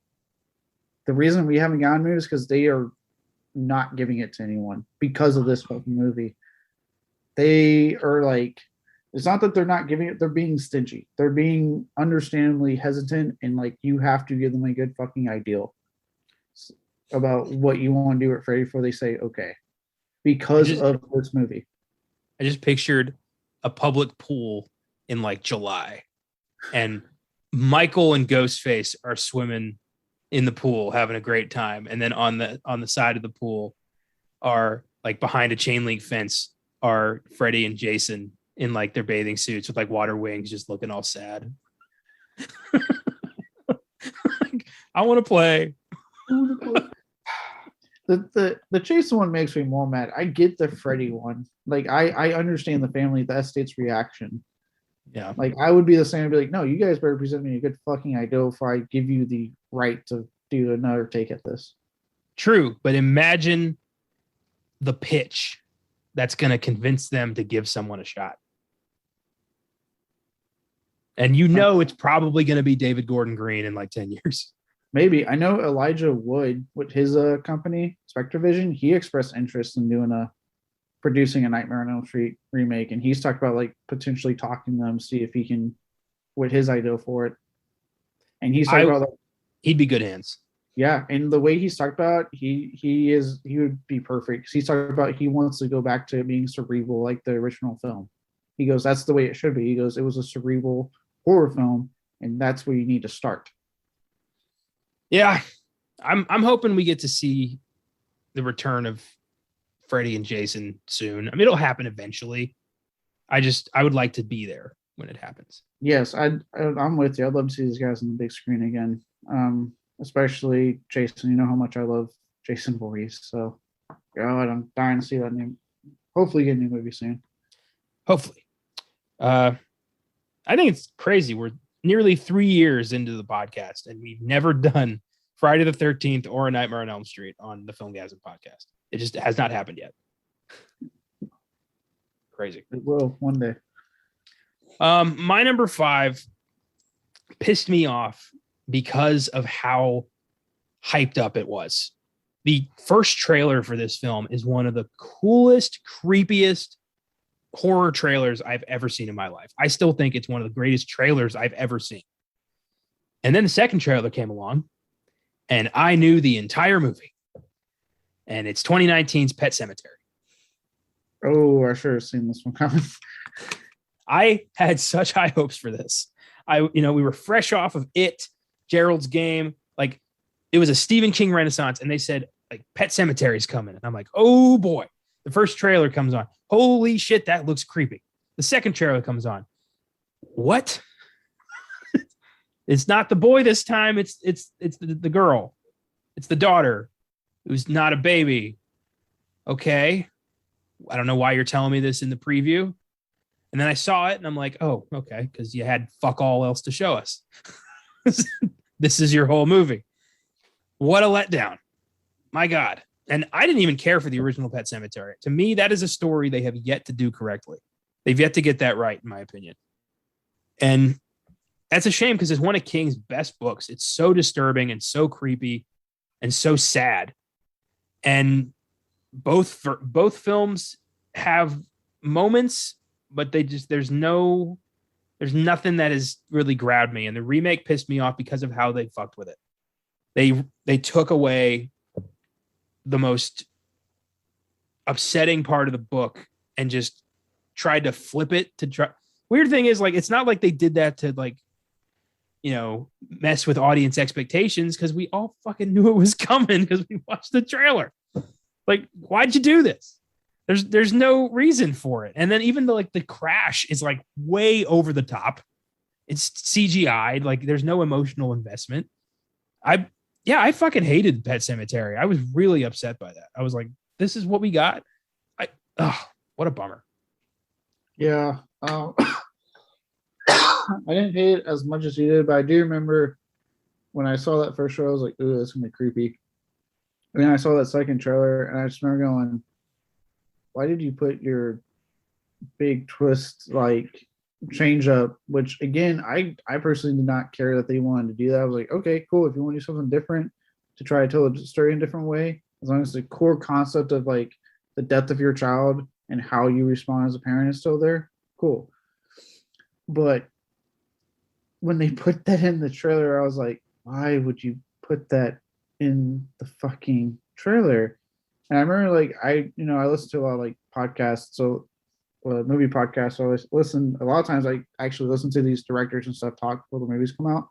And I was listening to their podcast for the film. The film came out, the two directors, and I remember they were trying to kind of justify it, like, yeah, because they're not in charge of marketing, so they didn't know until the trailer came out. Apparently, they were like, yeah, we didn't even know, but like, we're kind of glad it came out because people got used to it. And I was like, No, see, you're trying to justify it, and it's not working because everyone who saw that fucking trailer is pissed that they got revealed, and it's going to hurt your box office. Like that should have been absolutely a fucking surprise for the movie.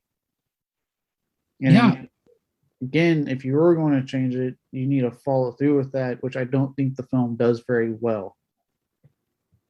So to me, it was a missed opportunity. Again, I don't hate it as much as you, but I don't like it either, if that makes sense. Well, when it comes to King, I have, my whole thought process is you've got the story right there. You've got a celebrated story. You've got a respected story, a story people like. And who the hell are you to change it? That's the way I see it. Like Stephen King is Stephen King. Like he already, this is already a cultural phenomenon. It's already popular. Your input isn't going to mean dick. So don't bother. Give people the story they want. Frank Darabont's always done that. And his adaptations all three of his King adaptations are fucking gold. He did change the ending to The Mist, though. True. But he talked with King about it. And King was like, you know what? Not bad. Like if all of a sudden halfway through The Mist, like, I don't know, fucking Randall Flagg shows up and is like, hey, this is now The Stand. People are going to be like, what the fuck? Like, cool, but not very well executed, probably. Tune in on CBS All Access to watch my show. Oh my God. But yeah, I just think that, if you're going to adapt a book that people like or a TV show that people like, I think you should do what people want, not try to make it your own, because it will never be yours. It's Stephen King's Pet Sematary, regardless of who directs this movie. So do right by him. Do right by the fans. Yeah. No, I'm with you. That there's kind of a missed opportunity. But again, I also with the original, I like the original. It's grown on me. I actually have watched it several times. Aunt Zelda is terrifying, and I think that was another thing. I think they attempted to do Aunt Zelda in this movie, and it was not nearly as creepy. I've never really put much stock in the Zelda thing. I never really understood why that freaked so many people out. I just kind of. Are you dead inside, you son of a bitch? It never got me. The kid getting run over freaked me out way more. Blue monkey in Evolution freaks you out. That's not even that scary. Yeah. But Aunt Zelda, he was horrifying. Well, I saw Pet Sematary for the first time when I was like 16. I saw Evolution when I was 6. It had no basis for what horror looks like.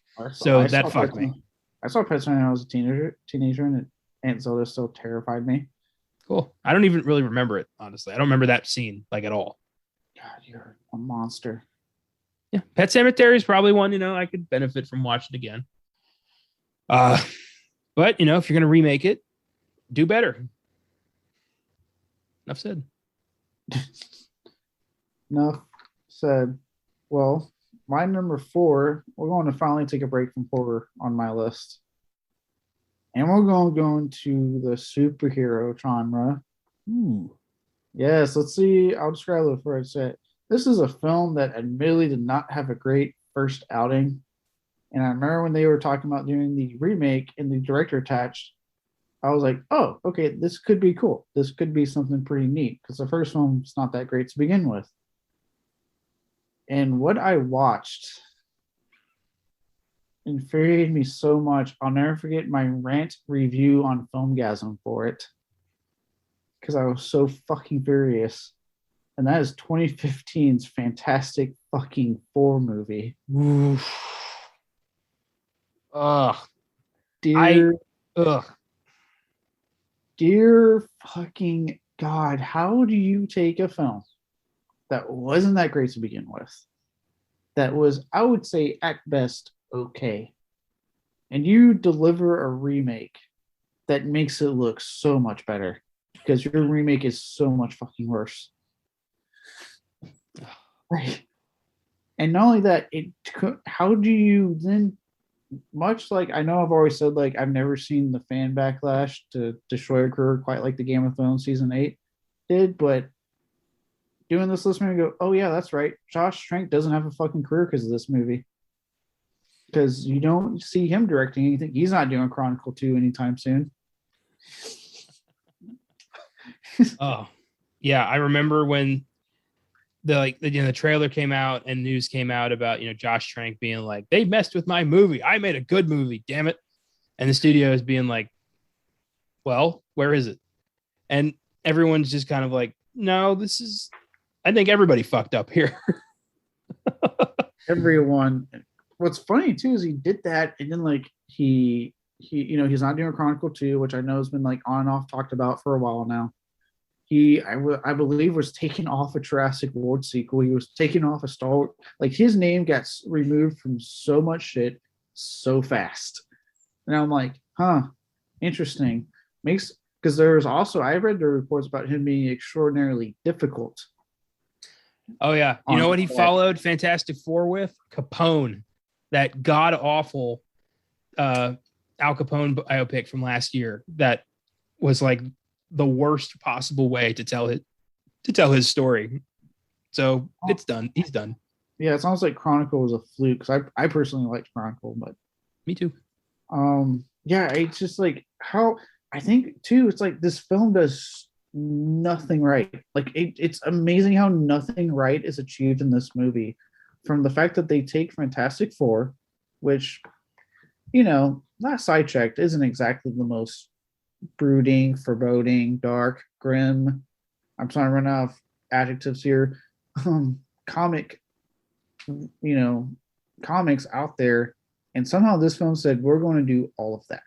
We're going to make it dark. We're going to make it almost damn near a horror film because that's what Fantastic Four is. I'm like, no, it's not. That's not Fantastic Four one bit. And then you had a chance to redeem Dr. Goddamn Doom. And I would argue that he's worse in this movie than he is in the original film. And you can fight me on that all day, and I stand by my stance. I'm not going to fight you. Yeah, it's amazing how much worse they made him. And then can we talk about the fact that the cast clearly took a year off about halfway through the film and then came back because Sue Storm's hair does not look the same halfway through the film, and it's not explained. Fantastic Four is such a piece of shit. I had actually completely forgotten about it. It didn't make my list. It would have if I'd remembered this existed. But I blocked that shit out fast. Oh my God, what a absolute waste of time.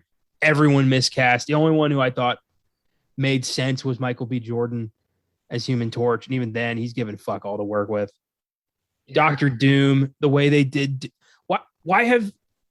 How is Dr. Doom like one of the most iconic comic book villains of all time? One of Marvel's most brilliant characters, constantly fucked up so bad by Fox. Like, it's so easy. Dr. Doom, I don't get it, man. And the team themselves, they keep miscasting it. They keep just dropping the ball on this because, well, not anymore. Thankfully, Marvel's finally got it back and they're going to do it right. But for so long, all we got was hot garbage. It's to the point that Marvel, for them, when they got like this back, they probably went, this is going to be so fucking easy to do right. It was like, all we have to do is everything they didn't. We have to cast correctly. We got to make Dr. Doom pretty badass. We got to make it hopeful and bright, which is pretty much every fucking Marvel movie, minus to an extent Eternals. That was probably the most serious film. Even then, it was so bright and hopeful. And yeah, it's like the only thing they have to combat is people remembering this film and the other two films. And that's it. That's all they got to fight. Besides that, like, they literally, like, the ability to make a good movie was handed to them on a silver fucking platter because Fox found a way to do it bad at first and then worse the second time around. I honestly feel like you give me like $50 and a camera and I could make a better Fantastic Four movie like in a weekend. This is so easy to not fuck up, and they have fucked up 3 times. Yeah, I will never forget, like, you sending me the text after you read my review and was like, wow, you really hated that movie. I was like, yeah, I did. God. Yeah. Why does Doom's mouth not move? Because they couldn't be bothered. And Toby Kebbell, I fucking thought he was great as Koba. So he's a good actor. But like nothing in that movie makes any sense. It is bad. That movie is just, oh god. And you want me to believe that they were a team? I never once believed that throughout the entire movie. That movie, apart from like Michael B. Jordan, that movie halted a lot of careers. Like Miles Teller didn't really do anything big after that. Kate Mara has kind of vanished. I don't even remember who fucking played the Thing. I just remember the stupid line when he gets hit by his brother. And he's like, "It's clobbering time." I was like, "Oh." You didn't earn that. I was like, "Shut up." I hated the end where they're like, we're a team and we're like fantastic. And there's like 4 of us. What should we call ourselves? And then it's like roll credits. Like, wait till the sequel that no one wants. Sequel. Oh, you dream, Josh Trank. You dream. Oh my god. I was looking up into his trivia just for kicks, and I saw that he was planning a Boba Fett movie before he just no. No. Give me the show. Give me the show, because that looks good. Oh my god. Yeah. Thank you for bringing that back into my head. I hadn't thought about that movie in years. I haven't forgotten it. Ugh. I try to make it my, mission to watch every Marvel and DC movie just cause I don't want to, just cause. But Fantastic Four, I probably didn't need to do that. No, the world would be a better place without it. Yeah, you're right. That was your 4? Yeah. Okay. My number 4 is another movie I knew was going to be horseshit the second it was even announced, because of how committed Universal was to making sure everyone who cared about this franchise didn't want to see this. And that's 2017's The Mummy. Ooh, we got overlap. I'll I'll let you talk on this one then. Okay. When I saw this movie when I was working at the Alamo Draft House, which means it was free, thank God. I saw it by myself in a mostly empty theater, and I didn't enjoy 1 second of it. Why Universal decided to bank their whole Dark Universe thing on a lukewarm PG-13 Mummy reboot with 0 heart and way too much Tom Cruise input, I'll never understand. And, I don't know why he was an arms dealer. I don't know why Dr. Jekyll was here. I don't know. Like, his ghost friend who follows him around. Like, what the fuck is this movie? Like, he becomes a mummy at the end or some shit. He's going to be like Egyptian Van Helsing. That was their plan. What is this thing? Who was this for? Yeah, absolute train wreck. I 100% blame Tom Cruise. And I blame Tom Cruise and Universal because of a comment, those fucktards. Oh, the horror isn't profitable thing. Yeah. I really don't like them for that. Well, I looked at the plans for the Dark Universe, and you had Javier Bardem was going to play Frankenstein's monster. Johnny Depp was going to be the Invisible Man. There was a lot of cool shit coming out of this, but this was the clincher. And honestly, I hope they never make another Mummy movie again. I don't want to deal with this again. I hope they make it, but with Blumhouse. I hope that continues, because lo and behold, guess what did make money at the box office? A horror movie called The Invisible Man. Whoa. The last movie before all hell broke loose. Holy shit, Universal, a horror film made money, but your shitty action movie didn't. Whoa. That movie. And I know The Mummy from 99 is PG-13. But it's also fun and never once like questions what it's supposed to be doing. Stephen Sommers, for all his faults as a filmmaker, knew exactly what to do with that movie. And Brendan Fraser and Rachel Weisz and Arnold Vosloo and John Hannah and Oded Fehr. This is lightning in a bottle. The Mummy '99. I don't know why it works so well, but it fucking does. And I would say they knew what they were making and they committed to it, and it was made with heart. You can tell the people involved in the '99 Mummy were trying to make something special. No, it wasn't going to be exactly like the original Mummy. Obviously, it's how many years removed from that one at that time, but at least like here's something we can do for a modern audience. They commit, and it's a wonderful film, and you know we've talked ad nauseum about our love for Brendan Fraser. He's just awesome, and yeah, like that. I get why that one works. Absolutely. Yeah. I never thought I'd say this. Tom Cruise ain't no Brendan Fraser. I love that that's the case. I can fully believe you saying that. Well, I just mean like, not so much that I'm saying it, but that like that it's a fact. That like Tom Cruise, one of the most famous actors on the planet, doesn't hold a candle to George of the Jungle. That's because, you know, luckily America doesn't like an asshole. It likes an actor that has respect for his fans and other people. Seems like a generally good, nice, upstanding individual.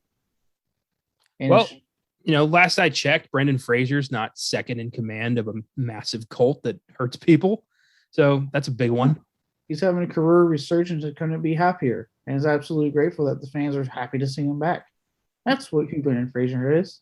Whereas so few people will work with Tom Cruise these days that he has to have like, it's Mission Impossible with the same director now because no one else like will play his Scientology ball. Yep. And what he did with the Mummy is just like constantly saying like, you know, I want to be, you know, I want superpowers. I want to fall out of an airplane, and everyone's got to be like, okay, Tom, because if you say no, he'll fucking sue your ass. You know, his scream like one of the worst moments in trailer history. Oh my god, I remember that. What the fuck was that? Oh, this is the only remake on my list, considering this was the third Mummy remake. You know, Karloff, Sommers. I don't even fucking remember who made this. I don't either. I'll say more about my piece when I get to it, but it's not next in my overlap. What I have next for my number 3 is again going down technically comic book territory, but a more recent one. Okay. One that I thought, you know what, it's getting a lot of hate, but I'll give it a shot. I like the director. I like the actor. And I know exactly what this is. Yep, I walked away still extraordinarily pissed though. That is 2019's Hellboy. Holy shit. As I've said on the Senate, studios, leave Neil Marshall the fuck alone when he's making a fucking movie. Because The Descent and Dog Soldiers are masterpieces. Hellboy could have been had you left him the fuck alone. Instead, you tampered and gave me a movie that feels like 3 movies mashed into one. And has a Hellboy played by someone, David Harbour, who I have grown to really like thanks to my love for Stranger Things, but comes off as so fucking whiny throughout the entire movie. It's like constantly he's whining about something, whereas Ron Perlman came off like a fucking badass. That's a Hellboy I want to fuck with. I liked Ron Perlman a lot. This one, I'm like, all he does is whine. Like he spends the whole movie complaining about something. If it's not his dad, it's why he's alive, or his mission, or his heritage, or like it's like stop fucking whining. God damn, you're fucking Hellboy. Like I don't want to hear you complain the whole 2-hour runtime. Fuck. And yeah, I never bothered with this. I am such a huge fan of Del Toro's Hellboy films that I knew I wasn't going to like this the second it was announced. I'm like, I wanted Del Toro's Hellboy 3. Everybody wanted that. Why are you doing this to us? Why are you doing this to him? And I was against it the whole time. I saw the trailer and I'm like, no, this isn't mine. And I know the whole time you were like, give it a chance. And then when it came out, you were like, I'm sorry. I remember that. And I was like, I didn't want to gloat too much because I was like, this probably hurts. So it's okay. I feel really bad because I tried a friend of mine to say, I'm like, hey, dude, let's go watch the new Hellboy. He's like, it's getting terrible reviews. I was like, and your point? Oh. And we were probably like one of like 3 or 4 people in the theater. And I just looked at him, I was like, I'm so sorry. I dragged you to this movie. It's like, he's like, I could have told you. And I was like, yep, well, we saw it. We sat through it. Oh. And yeah, like I said, I don't blame Noah Marshall. From what I've heard in interviews, he had a completely different film in mind. The studio stepped in and wouldn't leave him alone. I believe yeah, because he stepped away from directing like big budget features after that. He won't do it anymore. He made that comment. He's like, I'm not doing big budget anymore. I'm sticking with independent. He's like, I don't make it. His comment was like, I don't make as much money, but I can make the movies I want without a studio breathing down my neck. Like that's how much this film and studios fucked him over. The guy who gave us The Descent, the guy who gave us Dog Soldiers, that should be, in my opinion, given carte blanche on any fucking movie he wants. He's giving us some of the best episodes of Game of Thrones. And yet the studio couldn't leave him the fuck alone and end up creating a jumbled mess of a fucking movie. Yeah, that blows. I have zero desire to ever watch this, but I'm sure it'll end up on my list next year, or at least in the future. It probably will, because I need other people to watch this pain. Well, it's a different experience when you go in fully accepting the fact that you're about to watch a piece of shit. It's a different feeling than like, oh, I can't wait for this. I hope this is good. It's a vastly different experience. Yeah. Like this next movie, my number 3, I watched 100% knowing this was going to be horseshit. And I watched it as additional prep for an early Filmgazm episode. I had heard for years that this is the most unnecessary remake of all time. And it's true. If you're gonna remake a film, I already said I hate shot for shot, but at least add something different, a fucking camera angle, do it different. Instead, you're just gonna take Psycho and do it again, just in color. 1998, Gus Van Sant's Psycho. What the fuck? Like just the same exact the same script. There is nothing different in the script. There's just more blood. And Norman Bates masturbates at one point. Oh, okay. Let's not forget that. I did. Well, now it's back in your brain.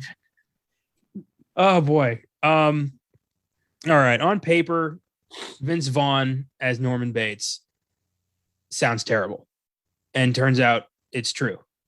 He was a bad choice. I think Anne Hesh was Marion,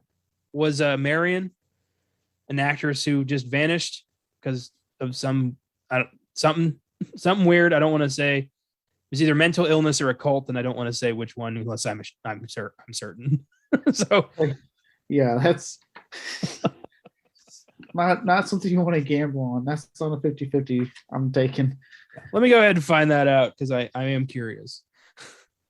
But yeah, this movie, I guess Gus Van Sant came out. He did this after Good Will Hunting. This was his follow-up to Good Will Hunting. And he said, like, I think it was something like, I'm going to do it so no one else has to, which is like, okay, no one was asking you to die on that hill, Gus. Like, you don't need to do this. No one was clamoring for it. No one was probably going to do it if you didn't do it. You're not a martyr for this movie. You're an idiot. Mental illness. It was mental illness. So it was not a cult. Still, you were terrible in Psycho and Hesh.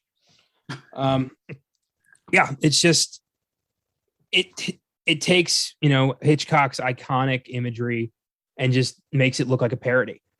There's never a moment of earned suspense in the remake. it all feels like you're watching a high school play production of Psycho. It's really terrible. And you've got actors like William H. Macy and like I don't even remember who the fuck else was in this movie. William H. Macy, Julianne Moore, Viggo Mortensen. Forgot about his involvement in this, and just repeating dialogue that doesn't feel like it belongs to them because it doesn't. Yeah, absolute horseshit. I watched this because we were doing Psycho on the podcast, and I'm like, well, you know what? I'm curious. And yeah, let me squash anyone else's curiosity. Just watch Psycho. It's literally the same movie, but better. So, Yeah, I don't have a lot to add to this one because I haven't seen it. The only reason I know about the masturbation thing is because someone mentioned it to me, and I looked at it and I was like, really? That was a creative choice that was added. Was you hear him masturbating as he's spying at her showering? That's were you like having a conversation about horror movies, or did somebody just walk up to you unprompted and be like, Vince Vaughn jerks off at the Psycho remake, right? No, I was having a conversation about horror movies. Hi, nice to meet you. I'm Tom. Just that's their opener. That's how I meet fellow horror fans. It's just they come up with some outlandish thing to me. I would believe that. I've also seen a Serbian film, and I was able to make it to the end. Okay, thanks for telling me that. Don't care. Oh yeah, I'll never understand the Psycho remake. It's one of those films that does not need to exist, that nobody asked for, but Gus Van Sant's like, you know what? I'm gonna do it. I'm gonna take this one for the team, and the team's like, we're good. You don't have to be a martyr, dude. It's okay. And then what happened? Gus Van Sant's career took a blow. Good job, bud. You took one for the team. Yeah, good for you. Oh my god. Yeah, so there you go. All right. Number 2 is the movie that we overlapped on for me. So I won't go into the big old speech, but it's The Mummy 2017 as well for me. As far as my feelings on it, a lot of it is pretty much where you're coming from. I just, like the 1999 movie is a childhood favorite of mine. My aunt showed it to me when I was a kid because they had at the time, the set that only had 2 of the movies because 2 in the track camera wasn't out yet. So it had both movies.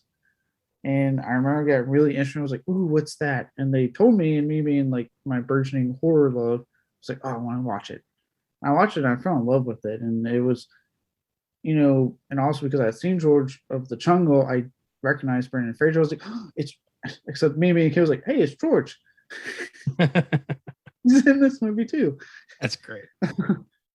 So, I have that 99 has a very 99 has a very special place in my heart. I remember when they announced this, I was like, okay, the Universal Monsters have been around for over, I want to say they've been around for over 100 years, if I'm not mistaken on my math. Nearly. I think Phantom of the Opera was 25, so nearly. Nearly? Okay. Yeah. So, they've been around a long time. So it makes sense to kind of say, let's take another stab at them and see if we can modernize it. Okay, I get that. But like I said, the moment I got scared was when Universal said we're not making this horror because horror doesn't make money at the box office. And that to me made me think, are we really still stuck in a time where you're that ashamed of horror? Even though we've had how many successful movies at the box office, even though during the pandemic, horror has been the one genre that's been thriving this whole year, in a very odd year for movies because of obvious pandemic reasons. I'm like, and you have the gall to say that, and then it's like it never stopped from there. Next thing you know, you're hearing about how Tom Cruise took over the movie and winning things his way, and it reflected in getting Sofia Boutella's Mummy that could have been an interesting take on the character, significantly reduced and almost meaningless to the movie. And watering things out and trying to go for this dark universe without really establishing anything, just throwing it all into this movie and hoping it sticks and people like it. And just nothing from a creative decision was made properly. And yeah, like I said earlier, when I remember when that to the point we got to the trailer finally, I was like, okay, maybe the trailer will dispel any fears I'm having right now. And as soon as I heard Tom Cruise do that shitty scream, I was just like, oh fuck me, this is gonna be bad. And I watched the movie and I was not wrong. It is a mess. It makes no fucking sense. It's throwing so much at the audience in the hope that we'll like something, and I liked nothing. And like I said, it still has that reek of like horror. Oh, you're a horror fan? We don't want you to watch this movie. We don't want you here because you're not our target audience because you're trying to make money. You know what, Universal? Fuck you.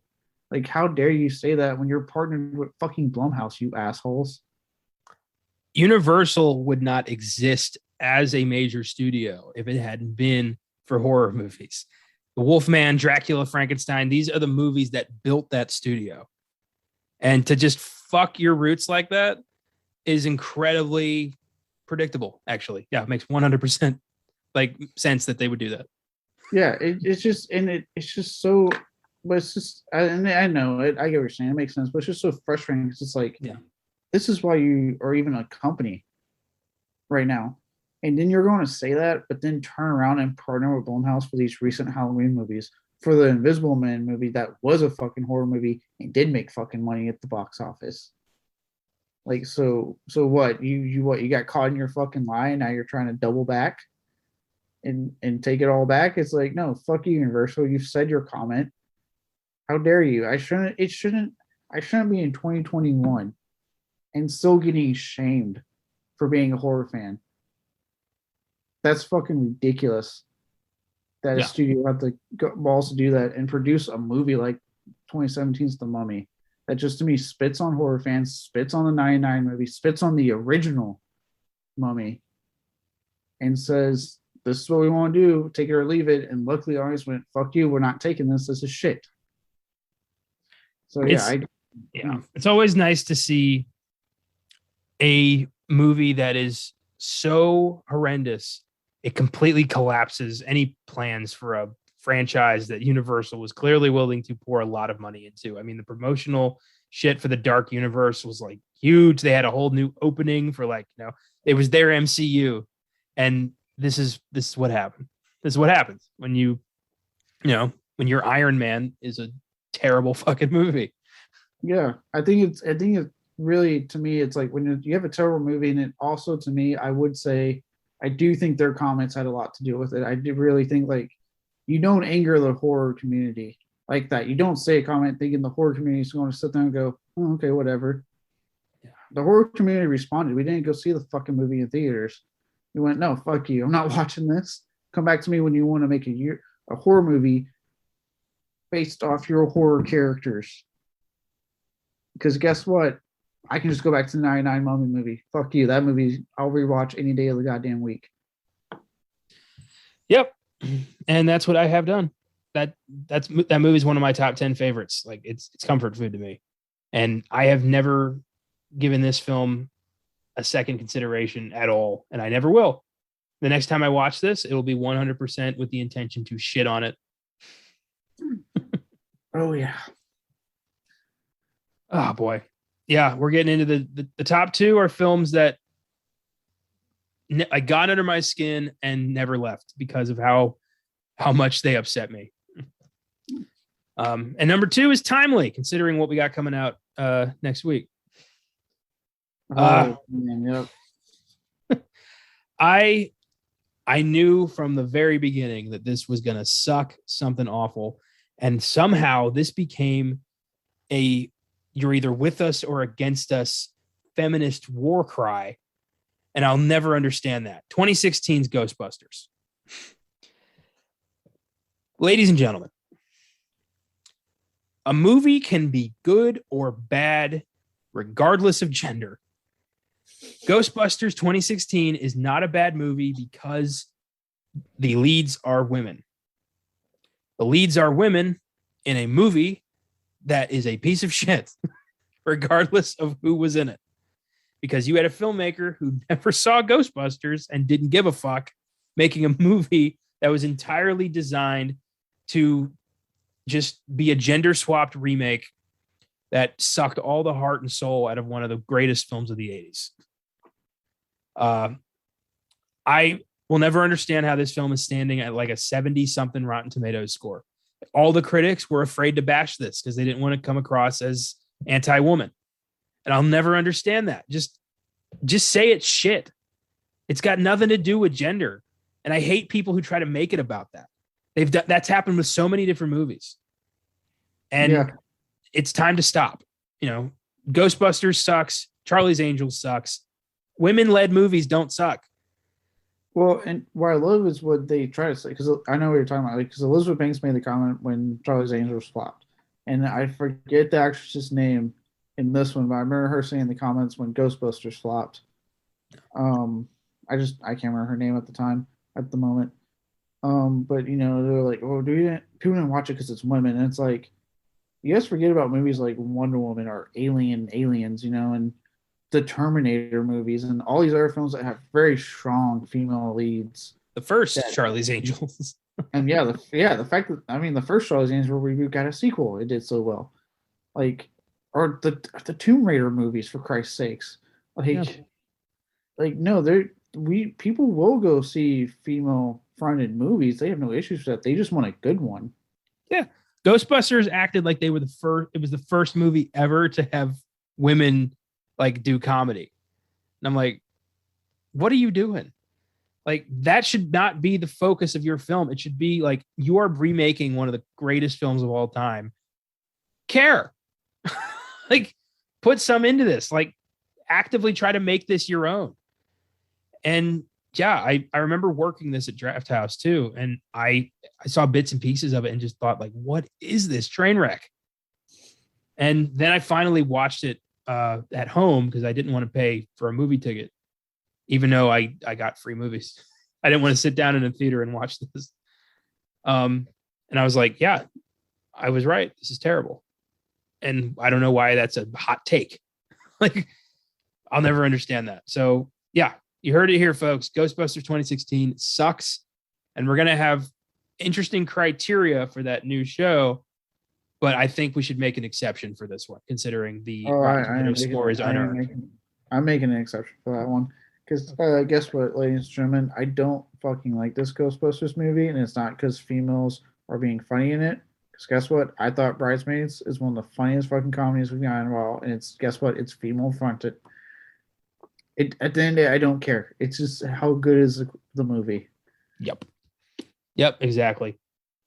And I have faith that Jason Reitman's going to deliver with a Ghostbusters update because he clearly cares.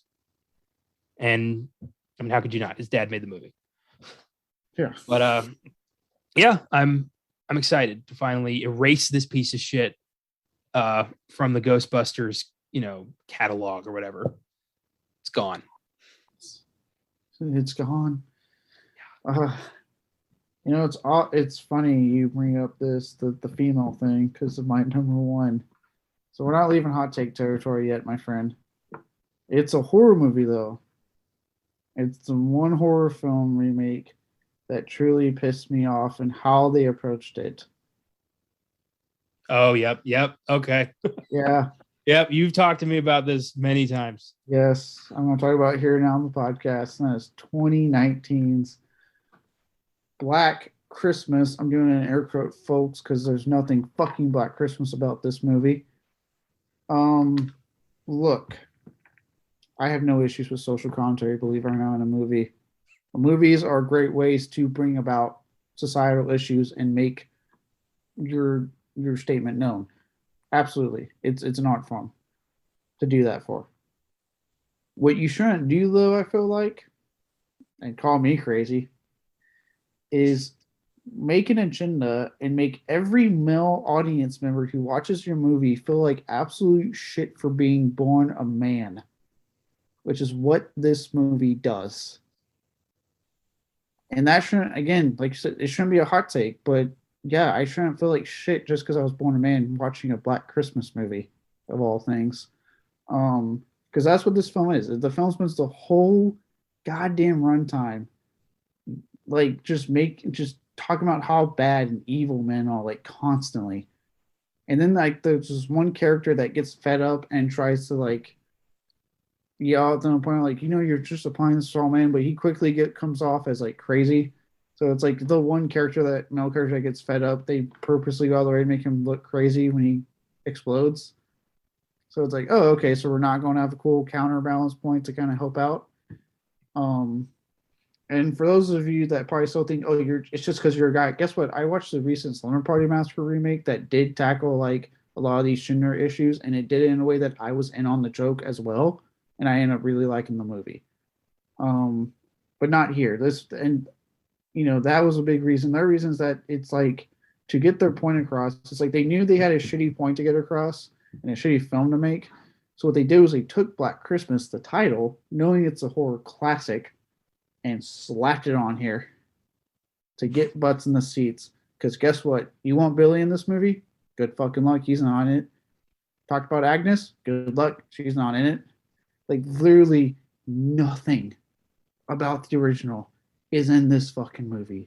Instead, I get black goo that was left over from fucking the Fantasy Island shit show movie put into this movie. I got Carrie Oles playing the weirdest fucking role I think I've witnessed him play in a horror film. Like it's a weird bad guy role that just doesn't make a whole lot of sense. And just everything about this movie just doesn't work. This film, I mean, look, if I could give it a 0 on the side, I would. There's nothing I fucking like about this movie at all. Yeah, I know. This one was a hot button for you. And that makes sense. Everything you've told me about it just sounds abysmal. I hate movies that perpetuate an us versus them agenda when we all need to remember that it's all of us versus the problem. And yeah, any movie that just keeps like trying to make you feel bad just because of who you are is not worth watching. It's not worth maintaining in culture. And I'm glad that, the original Black Christmas will always stand as a horror and holiday classic, and none of, both remakes will never even come close. So Yeah. This will be swept under the rug. This might be the last time anybody ever talks about it. Yeah. Luckily, people didn't respond to it, luckily. And, to kind of keep, for anyone that's still probably sitting there going, like, again, it's just because you're a guy. How would you feel if I made a movie where I made it seem like women were shitty the whole time? The whole hour and a fucking half you're sitting through that movie. How would you feel as a woman? Yeah, probably pretty shitty. If you want a, pretty feminist, like awesome horror movie, just watch the first fucking Black Christmas. Yeah. To me, that's why I say like social commentary is fine. Like I said, the Slumber Party Massacre remake, it made a lot of social commentary on gender and social issues and stuff like that throughout the movie, but it did in a way where both genders could laugh and have fun with it. Yeah. And so it didn't bother me at all. I was laughing at all the stuff they were making fun of with guys as much as I was laughing stuff they were making fun of girls with that movie. I was laughing at both of the jokes. Yeah. But, that's because it let me in on the joke. It wasn't actively coming off like it was attacking me, just, again, for being born the gender I am. Yeah. Well, like I said, us versus them is toxic and poisonous and unnecessary. And it's just kind of the culture we live in now. Like there always needs to be somebody to fight instead of working together to, erase the stigmas and the stereotypes together. And films like this aren't helping. I guess that's what I was trying to say in my deer in the headlights wander off there. So yeah. No, I know. I always I'm usually not one to bring up like politics with movies. I really, because especially with how it is nowadays, I try to separate that shit. Yeah, but it's hard to with this movie because the movie makes a point to bring it up so much. Yeah, I got you. It's funny because my number one is also one of the only ones I've ever given, and if I could give it a 0, I absolutely would. I have never been more upset, pissed off, and just enraged by a movie that was a remake of a film I didn't even particularly think was that great. But again, I know you're going to be like, you should watch it again. And yeah, you're right. The original, not the remake. 2019 was a bad fucking year for remakes. And the worst of the worst for me was Jacob's Ladder. I haven't seen this, but I do love the original movie. I think the best thing I can do is read my review of Jacob's Ladder from April 9th, 2021.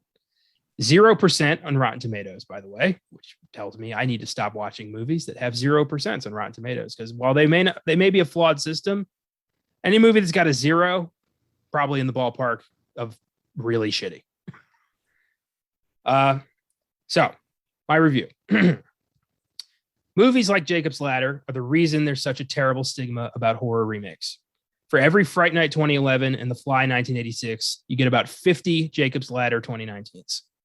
It may just be the worst horror remake I've ever seen, if not one of the worst movies I've ever seen, period.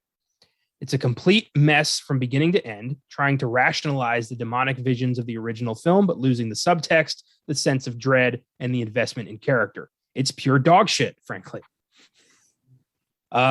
Jacob Singer is a veteran of the War on Terror and a surgeon. His brother Isaac died in the war, and it's plagued him ever since.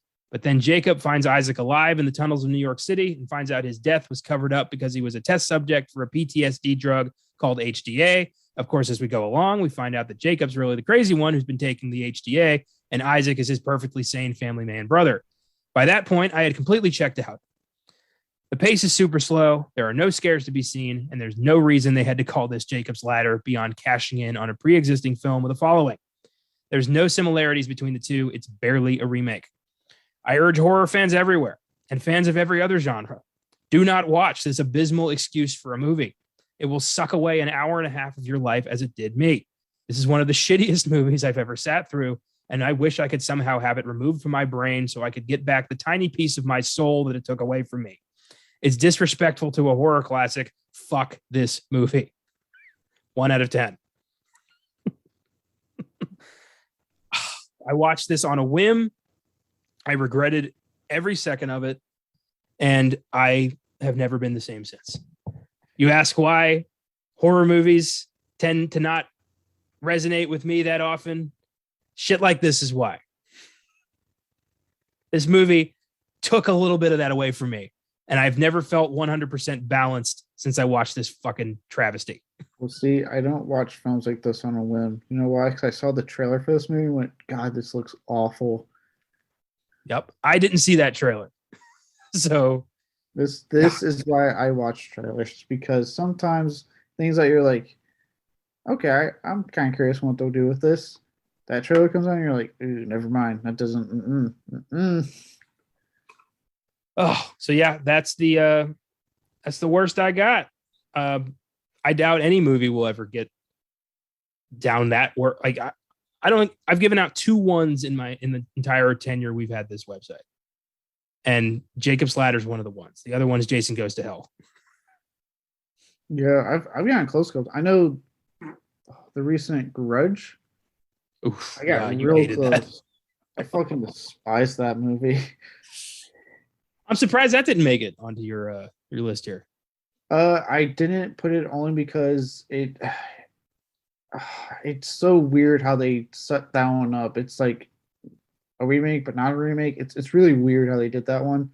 So I decided to leave it out. But goddamn, did I hate that movie? Like, why? You don't put the fucking ghost. The ghost that the series is famous for, and they're not in the fucking movie because we want to make our own ghost. Then why the fuck did you call it The Grudge, you fucking idiots? Yep, that's how it goes. One honorable mention I did want to point out, just because it's not horrible, it's just misleading. 2010's The Karate Kid. I wanted to bring that up. I don't like how you wanted to bring that up. He's not learning karate. He's in China. He's learning kung fu. Like, and we get to watch Jackie Chan beat the shit out of a bunch of 12-year-olds. It's the stakes don't seem as high as the 80s one. And I don't even like that movie. I actually haven't sat through the 80s movie the whole way through. It's not. I've missed the craze of those Karate Kids. So I remember when that remake came out, I was like, and then I watched it and I was like, I watched it for Jackie Chan because I'm a big Jackie Chan fan. I am too, but yeah. Yeah, somewhere along the line, Karate Kid turned into like the biggest thing on earth, and now everyone's watching fucking Cobra Kai, and I don't get it. Oh, that is my diatribe. All right, let's recap our lists. Why don't you go ahead? All right. I'm not going to say the years. I'm just going to say the movies since these are remakes anyway. Number 10, The Thing. 9, Red Dawn. 8, Carrie. 7, Poltergeist. 6, The Wicker Man. 5, A Nightmare on Elm Street. 4, Fantastic Four. 3, Hellboy. 2, The Mummy. And 1, once again, in air quotes, Black Christmas. It's funny if you didn't know this was a top 10 worst remakes of all time. That sounds like a badass list for something else. I know, right? Mine, number 10, Godzilla. Number 9, Child's Play. Number 8, RoboCop. Number 7, The Lion King. Number 6, The Wicker Man. Number 5, Pet Sematary. Number 4, The Mummy. Number 3, Psycho. Number 2, Ghostbusters. Number 1, Jacob's Ladder. Those are our personal top 10 worst remakes that we have ever seen. And solid lists. This was really fun. Yeah. I'll talk about some I have so much needed frustration, especially with these 5 and comments made by studios and pushing certain agendas that I feel like should not be getting pushed. Yep. The worst possible, the worst films coming out today are films like this. Films that just have no heart, have no point, have nothing to say, and are just cashing in on the name of something we all love. It's absolute horseshit almost every time. And the more we talk about it, maybe the closer it'll, the more maybe it'll go away. I doubt it, but I can dream. So thanks for listening, everybody. If you like what we do, feel free to follow us, Facebook, Instagram, Twitter, Filmgazm Productions. If you want to suggest films, you can send us a message on the socials or email us at filmgazm@gmail.com. If you want to support the show through Anchor, you can click on support this podcast on your preferred podcast provider. All donations are appreciated, but not necessary. We hope you enjoyed the show. Next week, of course, is the long-awaited release of Ghostbusters Afterlife. That'll be our primary focus, most likely, but we are also seeing the releases of King Richard on HBO Max and in theaters, the Jonathan Larson biopic Tick, Tick, Boom on Netflix, and on the indie scene, Joaquin Phoenix's Come On, Come On, and the horror comedy Black Friday. So it's certainly going to be an eclectic week next week. Odds are Ghostbusters. If by whatever shift change happens, if we can't get to Ghostbusters, it'll be King Richard. But get Ghostbusters, hopefully. Will Smith. I don't want to deal with. I want to see King Richard. I don't want to talk about it for 2 hours.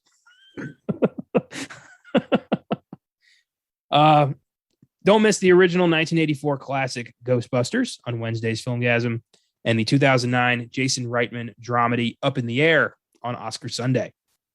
Have a great week and keep watching movies. Good movies.